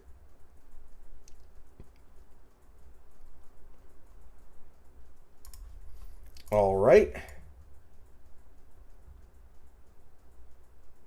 Gonna add a blink right here. Yeah, exactly. Filippo Macci says, man, I wish I could do corrections as fast as this. Like, this is part of the ephemeral system that I feel doesn't always get across to people. People look at it, and hopefully this stream will help it get across to people. It's like people will look at it and say, oh, I can see how this makes posing really fast. But, like, how could you possibly bring this into being final animation without, like, all of the tools that we're familiar with splines and stuff? Like, how can this possibly not be much harder than the usual way of doing things? And this is where I feel like it's like, no, it's actually much easier.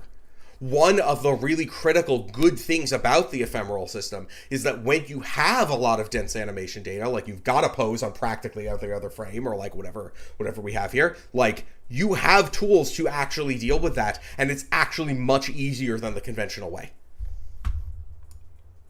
And the tools could be much better than they are too. Like the tools that we have here are rudimentary compared to what we'd like to build, but which is A, time consuming, and B, Maya kind of works against us in some ways. Actually, I shouldn't say, like, that's an understatement. It really works against us in a lot of ways. We're trying to do something that's way out of Maya's sort of paradigm. Yeah, it's really a completely different model, and it does make it a little bit difficult. All right, so next thing is let's do some more full in-between. Now, it should be noted, depending on your style, right, and to some degree on your style of rendering, like this could actually be finished right now. Like if you're doing something where the point is not to like have very smooth motion, then this could be a finished shot, right? Like it's, but let's say we want a little more than this. I'm not going to take it fully to like, fully like on ones, although I could actually. But I don't think that's the style I want to go for here, but I will take it a little further to show how that would work. So here's an example of how you could do that here. So now I'm going to use the in-between tool, which I haven't used yet. And I'm going to use per frame, and I'm going to do it on every frame. And so with my pointer here in between these two poses, and my method not being forward, but in fact a default, and I'm going to affect everything with it, and I'll in between it. And what that does is it's the same thing as breakdowns, but it just, adds the poses directly. Now you'll note that there's this weird sort of change in momentum here, though. Like, that definitely looks weird.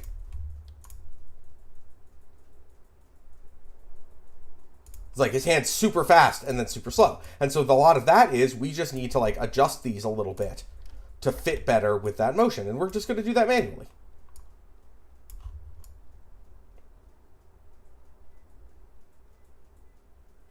Because it's okay for the arm to be fast and then slow, But we can also refine it with just like a little bit. Oh, no, I'm affecting the whole body. Little bit of smoothing.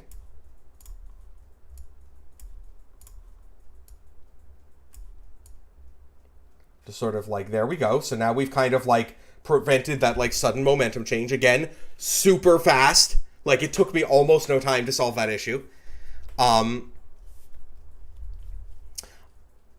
Adam W. Parker says, would UE or Blender be also unfriendly to ephemeral rigging in their own ways? Possibly not to the same degree. It is a little bit hard to say because we've never tried to implement anything like this for either of those systems. I don't know enough about Blender to even comment. Yeah. I would say from the little that I know about UE, I would say the challenges would be very different. Right. So the thing about Maya, and it's not a crack on Maya, by the way, when I say that it's hard to do this in Maya, it's just that Maya has a particular view of the world, and we have a different view of the world, and they don't necessarily fit together that well. One of the things about the ephemeral system is that it is fundamentally cyclical, right? It fundamentally has cycles in it. And just that is really, like, Maya doesn't like cycles, just getting around. It really doesn't. But you get a lot for free in Maya too, right? There's a whole bunch of stuff that we get for free in Maya, which is why we're implementing it in Maya instead of like writing our own system. UE probably is a little bit more freeform. It's not as rigid a view of the world, but the trade-off there is you just don't get a lot of stuff for free because UE is not an animation package, right? I mean, they're kind of moving in that direction, I think, if you look at what they're doing. Yep. They certainly looks like they would like it to be more of a DLC tool, but it is not a dedicated DLC tool, and so there's a lot of stuff that you wouldn't get for free there. So I think it's a different set of challenges. I think it would be very nice to do some of this work in UE at some point. It's something I think we'd really like to explore if we have the time and the resources at some point, but I think at that point we'll know a lot more. That's the thing. It's so hard to know with developing software what things are going to be like until you're kind of like in the thick of it, because everything looks easy before you try to do it. Yep, exactly. And I would say that, I would completely concur that it is almost certainly true that we would encounter challenges, but they'd probably be entirely different challenges than Maya's. So like frankly, I think it's no, like, we have done nothing to hide this. We would love to implement this for UE. Like, that would be really exciting. But we have to fully implement it in Maya first before we can even start really looking at that. And, we will see, but I am actually very, very interested in animating right in UE. And, I would be really interested to find out what it would take to make that happen in UE. So, another question. Does this filter smooth positions like each limb in world space? That's one of so that really hits a really critical thing here.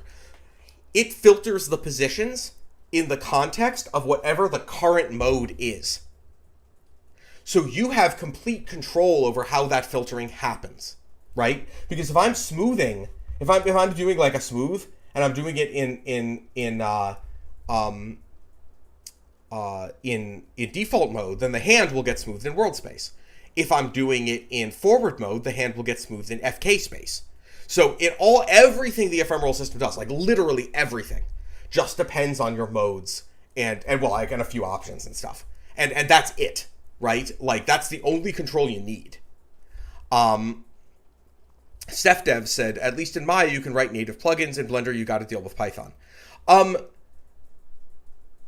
I'd be kind of surprised. Oh no, I guess maybe you're right. I mean, I don't know. I don't know that much about Blender. I suppose it's true that if they want you to get down to doing stuff at that level, you end up having to actually just like get right into their source code. And I think they probably think that that's an advantage, and probably in some circumstances it is. But I'm not sure that it is how I would want to do things in an ideal world. Yes. Well, I think it makes a big difference whether or not what you mostly do with your life is write code for Blender. Right, exactly. Because if it is, you know the code base well. And so it's kind of great. You can get right in there. But if it isn't, like, you have a large code base to learn. All right, so there's a little bit of a bobble right at the end there. So here's what we're going to do. We're actually going to extend this out a little bit more. I'm going to do another breakdown. And I'm going to just sort of smooth over this motion a little bit right in here. Because like you can see how that hand's bobbling a little bit. Like it's just like there's a little bit of a something not quite right. I'm doing it to everything. I'm going to smooth over time. I'm smoothing this in default, which means that the hands, for instance, will be smoothing in world space, whereas the elbows will be smoothing relative to the hand and the shoulder, because that's what motion happens in default. And what do we get with that? Well, it kind of solved the issue. You still get a little bit of that curve, but it's not bobbling around anymore. Okay, what's the next thing? Yep, that works much nicer. The next thing is going to be a blink, because it looks super weird to me now that he's not blinking. As he comes up in here, probably right here is where the blink should happen.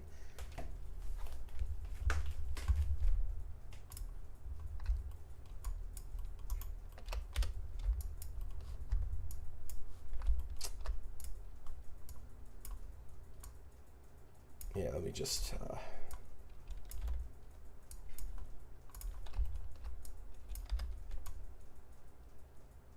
That's not quite right. We're working right. Something a little weird here happened with the rig at some point. I'm not going to worry about it right now. Yeah, that is not actually quite right. Must have screwed something up. I'm not going to worry about it at the moment. Yeah, okay, like, yeah. Something weird, for sure. Let's not worry about it right now. All right, so we're just going to take these two, and in order to be able to do something that's about halfway there, we're going to take what we have here. We're going to not use blend all nodes. We're going to bias it. So here's a blink. Maybe for this animation style, I actually want to overdrive the blink after it comes up a little bit. So in that case, time for reverse bias. And then I'm going to smooth this out.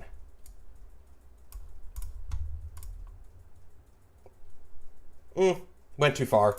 That's the kind of thing that's got to be real subtle. So again, there's a solution for that problem. Smooth.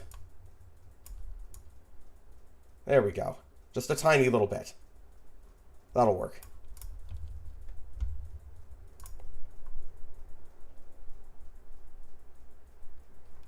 So, if I was animating in my often preferred ones and twos style, like here you go. Here's like a potentially finished bit of a shot.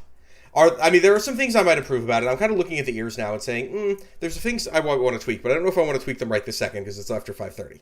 But if you were now, and if this was, as you can see, this is a mixture of ones and twos, and probably like I would, and actually I might actually insert some ones in here. Like here, I think it really warrants a one. Let me do that. Steph Dev says, problem with going to source code is then you require people to download a different build of Blender, if I'm not mistaken. They don't really have a native plugin API. Yeah. That's kind of a problem. Right. I mean, for a commercial product, it would be a huge problem. If you wanted to add a feature as an open source feature to Blender, right, you'd have to actually get their approval and get it in. So, yeah, be hard. I've never done any Blender development. I've kind of looked a little bit at it. So, again, Blender is not something I know enough about to comment very closely. But anyway, while there are things I might choose to improve about this, you can, I think, basically get the idea. Here's a bit of animation that was basically taken till final. Now, if I wanted it to be on ones instead of on a mixture of twos and ones, I'd just keep going. I'd keep adding poses until there were all the poses, right? And I'd keep fixing issues as I went along, because probably some issues that don't really show up in a mixture of ones and twos would, in fact, show up. But this whole methodology, here's one thing that I think is really important about this. So note here something. So this probably isn't the order that I would do this, if I was doing this in a more if I wasn't doing it for demonstration, right? I wouldn't have gone and probably like finished out that whole bit there while leaving so many other areas so completely undefined. But notice that doing so is perfectly okay. And in no way will it be a problem for me to actually like go back and fill out the rest of it.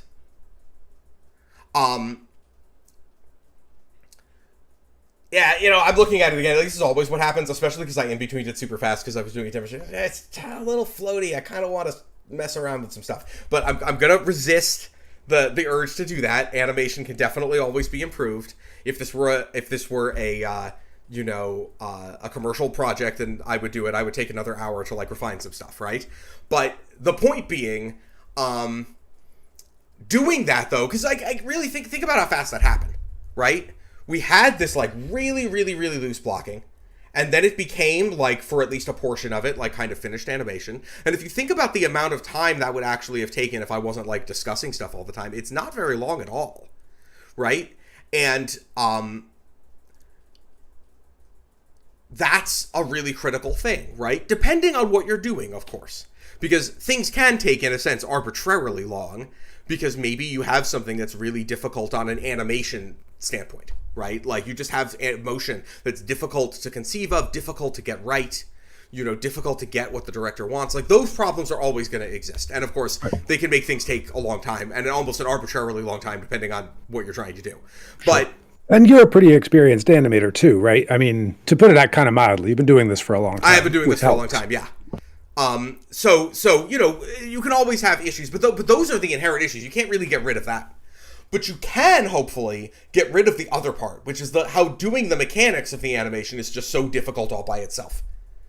And that compounds all the difficulty that goes along with the rest of the animation process of just like the creative and artistic side of it, the irreducible, actual artistic problems that animation presents you with. And like it's all compounded by just how difficult it is to do anything at all. There is a quote, I named my blog after this. So like my blog is called Just to Do Something Bad. And this is a quote of Glenn Keane's. That he's made in a couple of interviews in slightly different ways. He was, but basically it goes something like this. He's working on Tangled.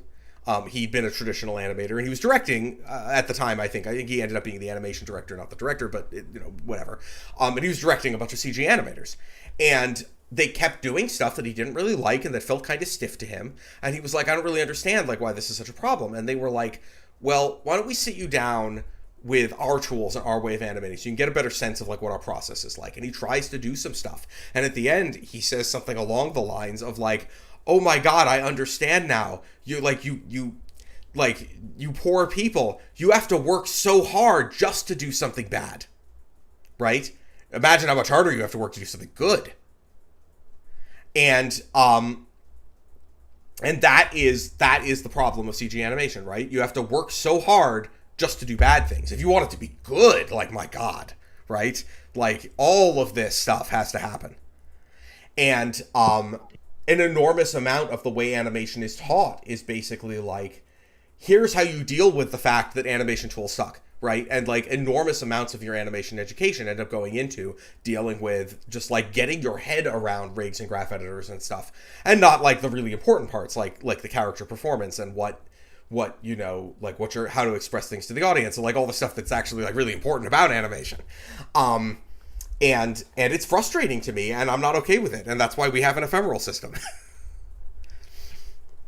So let me answer some more questions. We have a few things in the chat. So way up here, Steph Dev's going back to the previous conversation about Blender, I think, is saying still you can wrap in a thin layer of Python. But yeah, I mean, actually, kind of a funny thing is that Contour, which is obviously a native plugin, it does a lot of stuff that you pretty much have to do in C or something equivalently fast. But we initially implemented it as a pure Python plugin, as a matter of fact. And then for a long time, rewrote bits of it in C, and we're calling into that basically from Python, calling into the DLL. So you can definitely do some tricks around that. Eventually, we had to get rid of almost all the Python from sort of the deformation path. Well, not just almost all the Python from the deformation path, mostly for performance reasons. Python can introduce some overheads there. It really can. And the reason why, I mean, the ephemeral system is written purely in Python at the moment, although that won't be true forever, right? But the reason why it's fast is really two reasons. One is the actual amount of math it has to do is actually not that significant, right? Like, well, I mean, it's not really true. I mean, it's using NumPy, right? But so I mean, does that count as pure Python? I'm not really sure. But the point is, like, no, NumPy it is doesn't. written. NumPy is definitely not pure Python. Yeah, no, right? it's not. It's like Fortran. Well, okay, but at that level, you could say like lots of Python libraries actually have stuff. I mean, also Python itself is written in C, so I'm not sure if like Well, that's what we're talking about the thin layer of Python. But sometimes even the thin layer can do some things that are prohibitively expensive. Well, we probably don't want to go too far down that. Yeah, we probably don't. Anyway, so let's see. Another comment. I think your super filter is key to go at once without pain. In Maya, native filters are not any good. Yeah, I mean, I think especially if you're referring to the filters that it uses to filter curves, it's actually really hard to filter curves and get a useful result. Not from a math point of view. I mean, like signal processing is like a whole like well-established, division of math, right? But from the point of view of like doing a useful thing in the world, because the problem that we face is not the same problem that say an audio engineer faces, where it's like a one-dimensional value that changes rapidly. We have values that don't really change that rapidly. Like 24 FPS is actually not that rapid, like compared to audio, say. But it is. But what it is one value doesn't tell you much of anything, and so the reason why the filters that you apply to curves just never really do that much that's useful. And I won't say nothing, because sometimes they are. I mean, especially when you get into stuff like trying to do some cleanup on mocap data, being able to filter some curves can help you a bit, right? It's a useful thing. Although I do understand that Motion Builder's filters for that purpose are significantly better than Maya's, although I have no experience with it myself, so I can't really comment. But But the real problem is trying to filter this one-dimensional slice of your motion just doesn't really do anything all that useful. And the filtering that we're doing here, the smooth operation, right, that sort of acts as a filter, it is not filtering a one-dimensional value.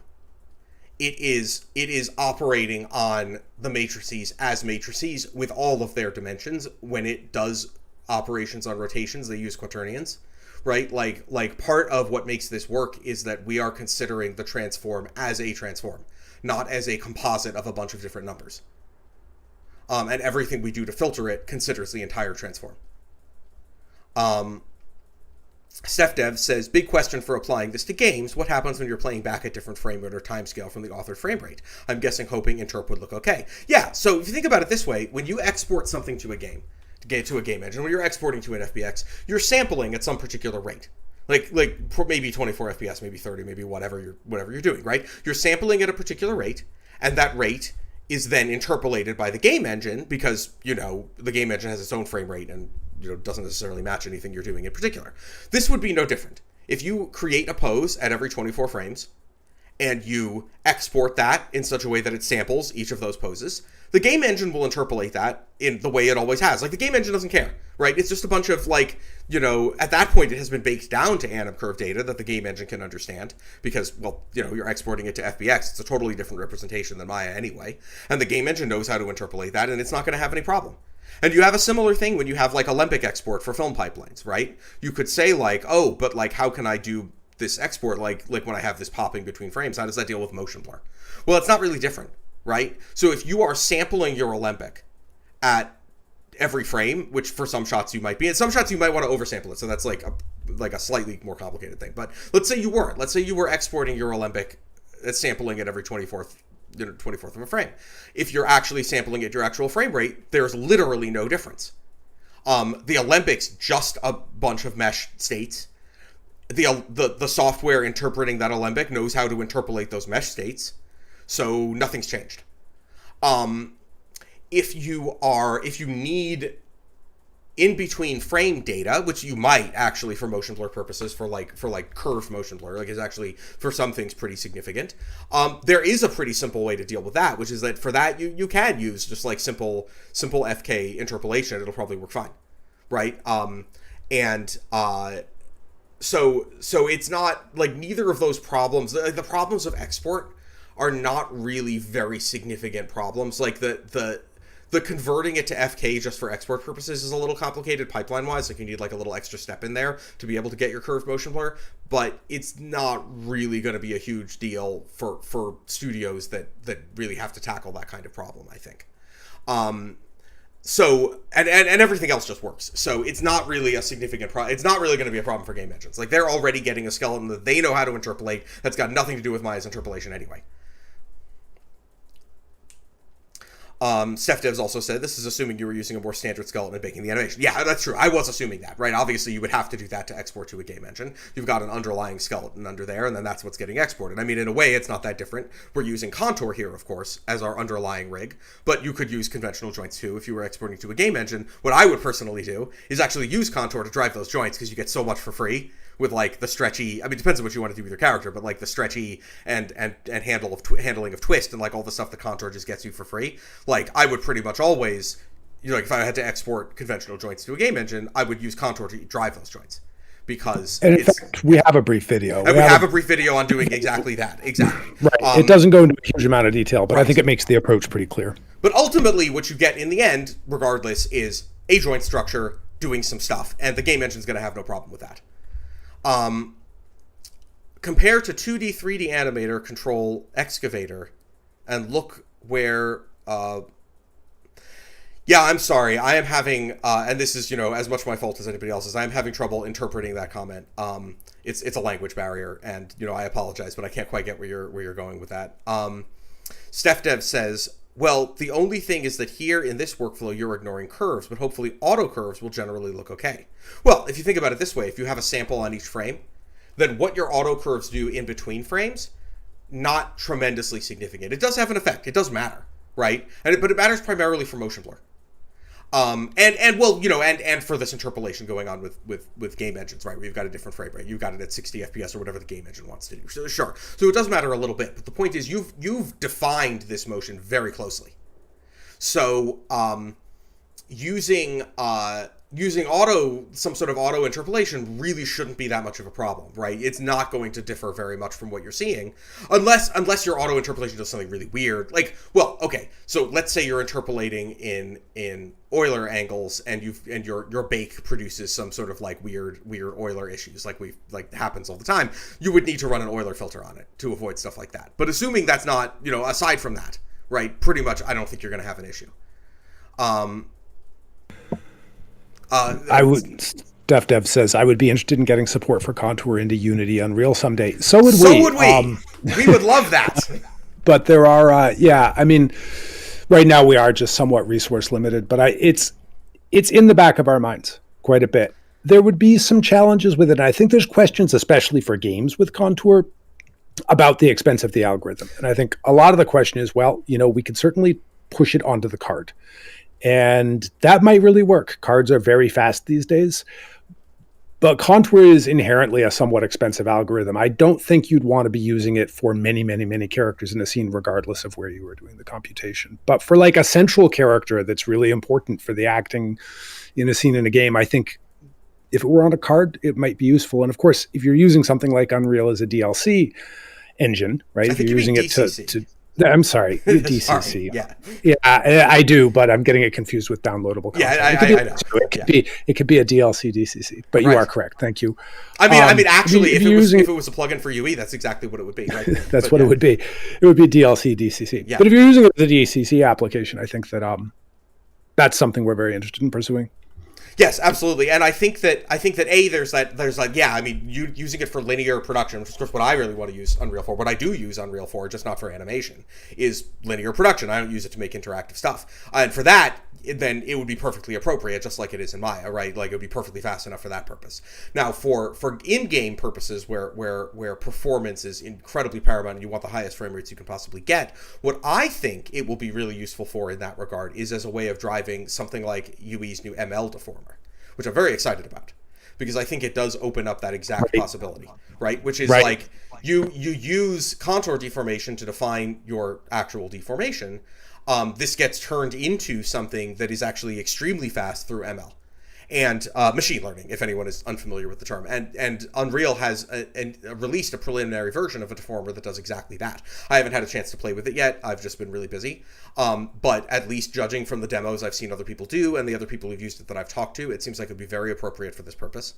And what I would ideally like to do in UE in regards to using the ML deformer, the ideal circumstance would be to not have to do that in Maya, right? You'd set up your bones in UE, like, as UE is moving towards being more of a DCC type package, if you could set up your bones in UE using Contour, right, to do your deformation, and then you'd have the option of either simply leaving it in place because you don't really have to do anything else because you're doing linear production and it's fast enough, or if you're intending to use it for a game, you might have to go through an additional process to sort of ML bake it. And extract some weights that you would use as the basis of your ML and then the deltas that would actually produce your actual deformation. And you would end up with something that would look pretty much identical that you actually could effectively use interactively.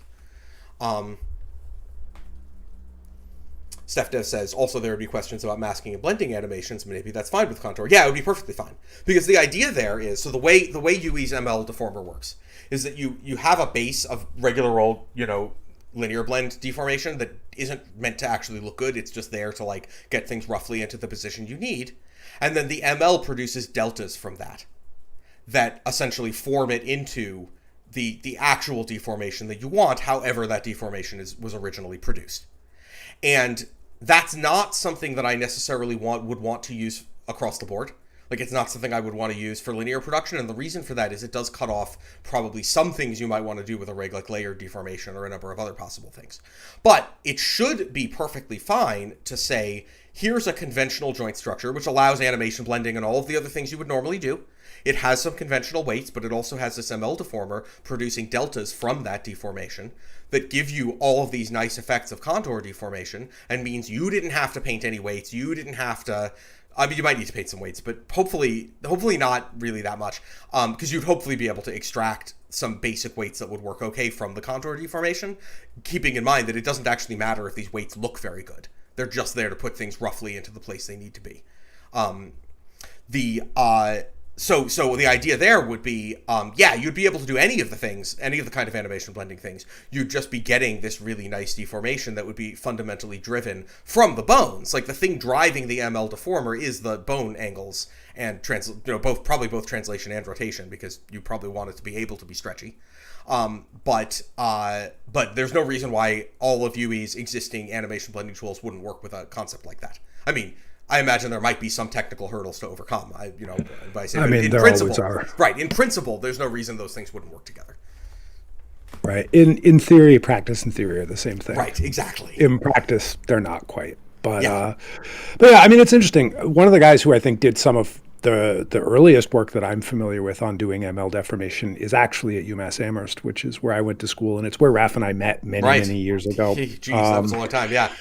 So it's something that I remember looking at. Actually, I was talking to some people in the graphics department a while back, and talking to them a little bit about that. It's certainly pretty interesting stuff. I've been interested in seeing where it would go for quite a while, and wishing that I had the time to pursue it more myself. I've always thought that this was a really potentially very viable way of getting contour into game engines, which we'd like. I mean, I don't know. I feel like up until now, a lot of game stuff. I mean, you can look at it, there's a lot of money on the screen. A lot of it is part of particle effects and various things like that. And I feel like character deformation has yet to be like a really central focus of what people are doing in those games.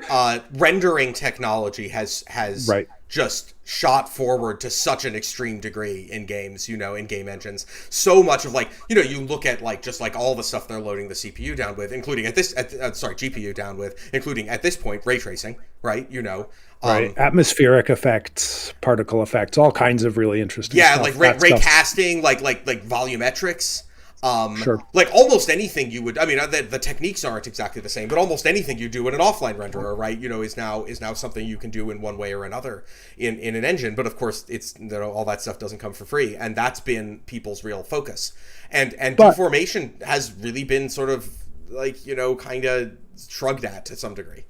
It has been, but I mean, in the end, what are people really interested in more than anything else? And I would say for the most part, other people, Right. right? Characters. Eventually you feel like characters. Eventually you feel like this is going to come around and that kind of stuff's going to become really important. I mean, eventually we'll probably cross the uncanny valley, right? Eventually, we'll get to a point where it's visually very hard to distinguish this stuff. We're definitely not there yet. Right. Although in stills we kind of are, right? Oh, in stills, I would say we totally are. Motion still doesn't quite work. It's a lot closer than it used to be, but like that last little bit is so difficult. But you know what? Here's what I will say. I think it works intermittently. I think if you look at some of the recent examples, like what was that film that Martin Scorsese did? Where that's like the de-aged Robert De Niro? Oh, yeah, that's a great movie, actually. Yeah. Well, the point being, like, it doesn't always work perfectly. Sometimes it looks a little weird, but sometimes it does work, right? It's like it's not quite there, but you can sort of see it from here. The Irishman. The Irishman, that's right. Yeah. It does look a little weird in that movie, though. And you know what? You get 10 minutes into the movie and you kind of forget about it. Your brain gets used to it, I guess. But it did throw me a little bit which again is a huge advance over where it used to be, where it's just like, oh my god, what am I looking at? Which is what a lot of performance capture films have had in the past. So like the trajectory is clearly towards this working. It's true, but they're also working from a base performance by De Niro there, right? And absolutely, yeah, of course. Well, I mean, and that's always going to be like, I think, when it works, right? Like you're not going to see. The circumstances where that's worked the best is where you are representing the performance of an actor in a way that brings forward a lot of that performance, right? I mean, if you look at things I'm not saying this is going to happen in the next year or two, but I think that we have a tendency to overestimate how much things are going to change in the next couple of years and underestimate how much they're going to change in the next couple of decades. And I think sooner or later, I think you're getting to a point where there are digital characters that are essentially autonomous. They are creating interactive performances de novo. Oh, yes. And they're pretty indistinguishable from people. I think that will come, but I think it's a ways off. Yeah, I think it's a ways off too. But I mean, I have no question that we will get to that point. Actors are probably all freaked out about that. I'm kind of not, actually, because I'm not an actor, right? I'm like, well, what I do is different anyway. And yes, eventually computer AIs will be able to do what I do too. But, it's going to be, I think, a little bit less of a focus of research. So I'm not worried about it right now. Have you ever read the Darfstellar? I don't think I have, actually. We might be getting a little off topic now. We have one more question. It's a novella. I will just mention it. It's a novella that won the Hugo Award precisely basically about this, although they were sort of robots rather than digitally animated things because it was written in like the 50s. But right. Perhaps, you might read it sometime. Yeah. So I will answer these last two comments from AA, and then I think I gotta get off because it's after 6. So AA says, for smoothing animation out, if we're trying to smooth rotates only, let's say on the head, is there a way to do that with this system, ignoring translates and other controls? As a matter of fact, yes, there is. Watch this. So I'm going to save this because what I'm about to do is going to destroy some motion I like probably. But like, yeah, we've got the head doing all this stuff. Let's switch to, not free, let's switch to IK mode so that the head is being considered independently. And let's find a place where the head like does some significant changes in its rotation. I can turn off translation and scale. And over this area, I could apply, not apply superpose, I could smooth over time.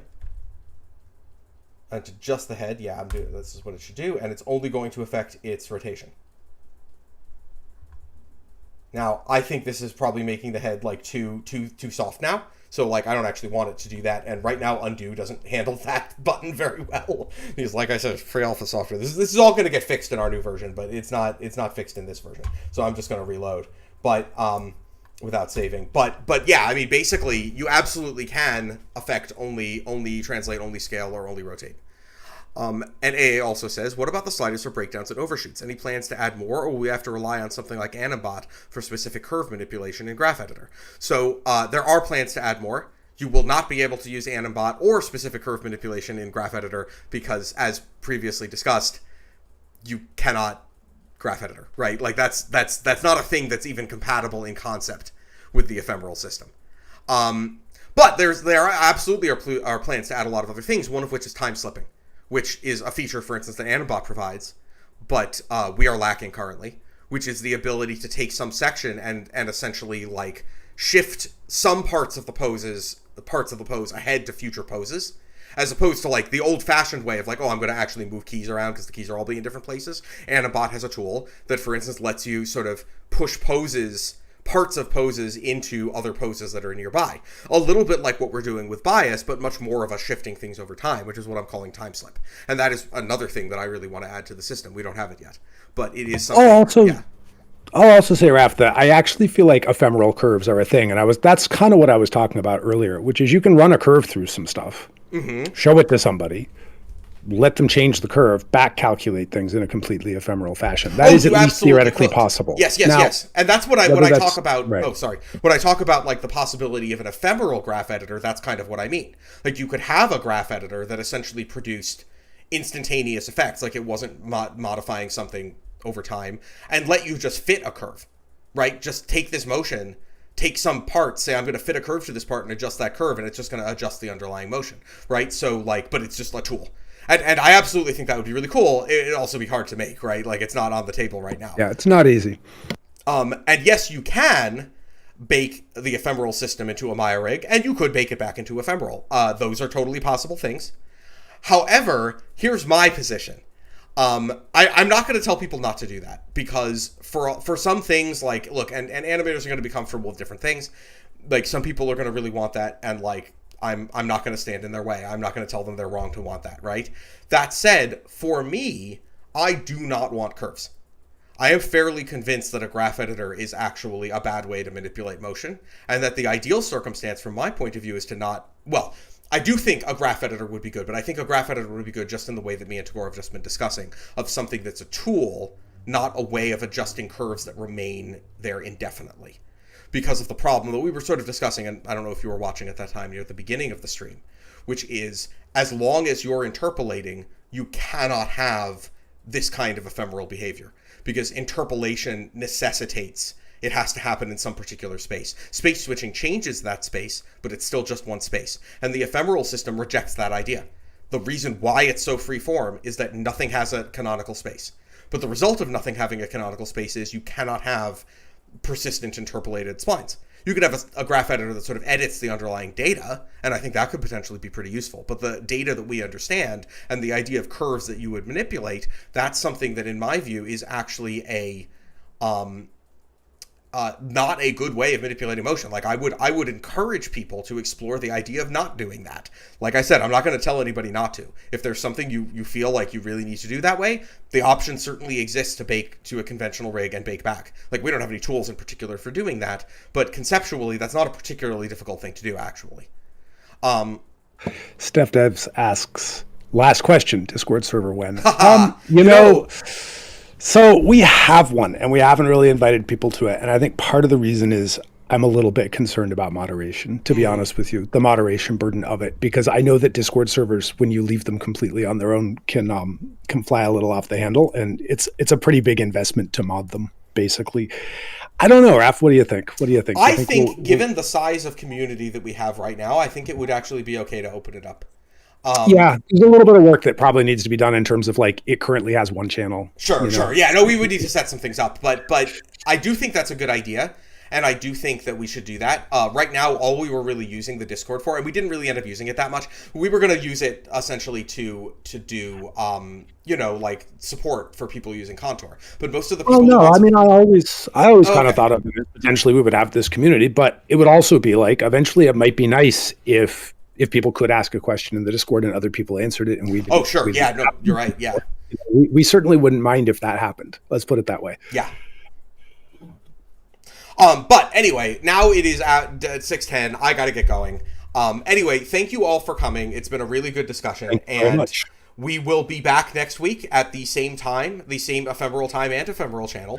Are you going to be doing more ephemeral animation, Ref? I am, because this shot is clearly not done, and I would actually like to get it finished, and show like how, taking it all the way. And actually there is more stuff that I could do, because one of the things that I haven't even done yet, because we didn't get to it, was, because there was so much discussion, is the interaction between him and the cube, like when he picks it up, because that was the original intent of this shot, right? Is that he was going to like run in and pick up the cube, and I kind of thought I'd be doing that. Originally, I was like, oh, I'll get through a bunch of this pretty quickly, but then it turned into a lot of discussion, and I didn't. So I certainly think we'll continue with this, and probably get into the manipulation. Though that's going to include glue groups and like stuff like that. Sure. You know, in And terms real of like quick- manipulating the cube. Yeah. Real quick, Adrian Shiriak, I don't know if I'm pronouncing that right, probably not, says, do you guys plan to get more people on the team to help out to get the tools available sooner in the hands of the people? I mean, at some point, we'd love to do that. We need to sell quite a lot of copies of things before we can do that. It would be nice if we could pay ourselves, which at the moment we pretty much can't. So that's right. That's right. What we are doing right now is like, you know, we're building the market for Contour and you know, getting more people, but we certainly don't have a market yet that can good. Now I know Kiriak. Yeah. We're building, you know, until we build that up enough where we have enough money to even be full time on it ourselves, which we aren't even close to, right? You know, we don't like hiring other people is definitely not a thing. Like we both have jobs. And I actually quite like my job. I work for the third floor, and you know, there's a lot of cool stuff happening that I can't talk about. But the prospect of hiring more people would be really excellent, but we would need a lot more money, right? Yeah, I mean, I'd say, you know, if we get to 1,000 Contour licenses, we could probably have some employees. Maybe we could, yeah. We'll see how that goes. Yep. Anyway, we should definitely go. Thank you very much for coming by. Eric Hicken is looking forward to seeing how glue groups work, which is pretty sure we'll get to that next time, right? Because cubes and glue groups. And yeah, thank you all. Yep. And I will see you guys. We'll see you guys next week. Like and subscribe and bring all your friends. All right. Bye.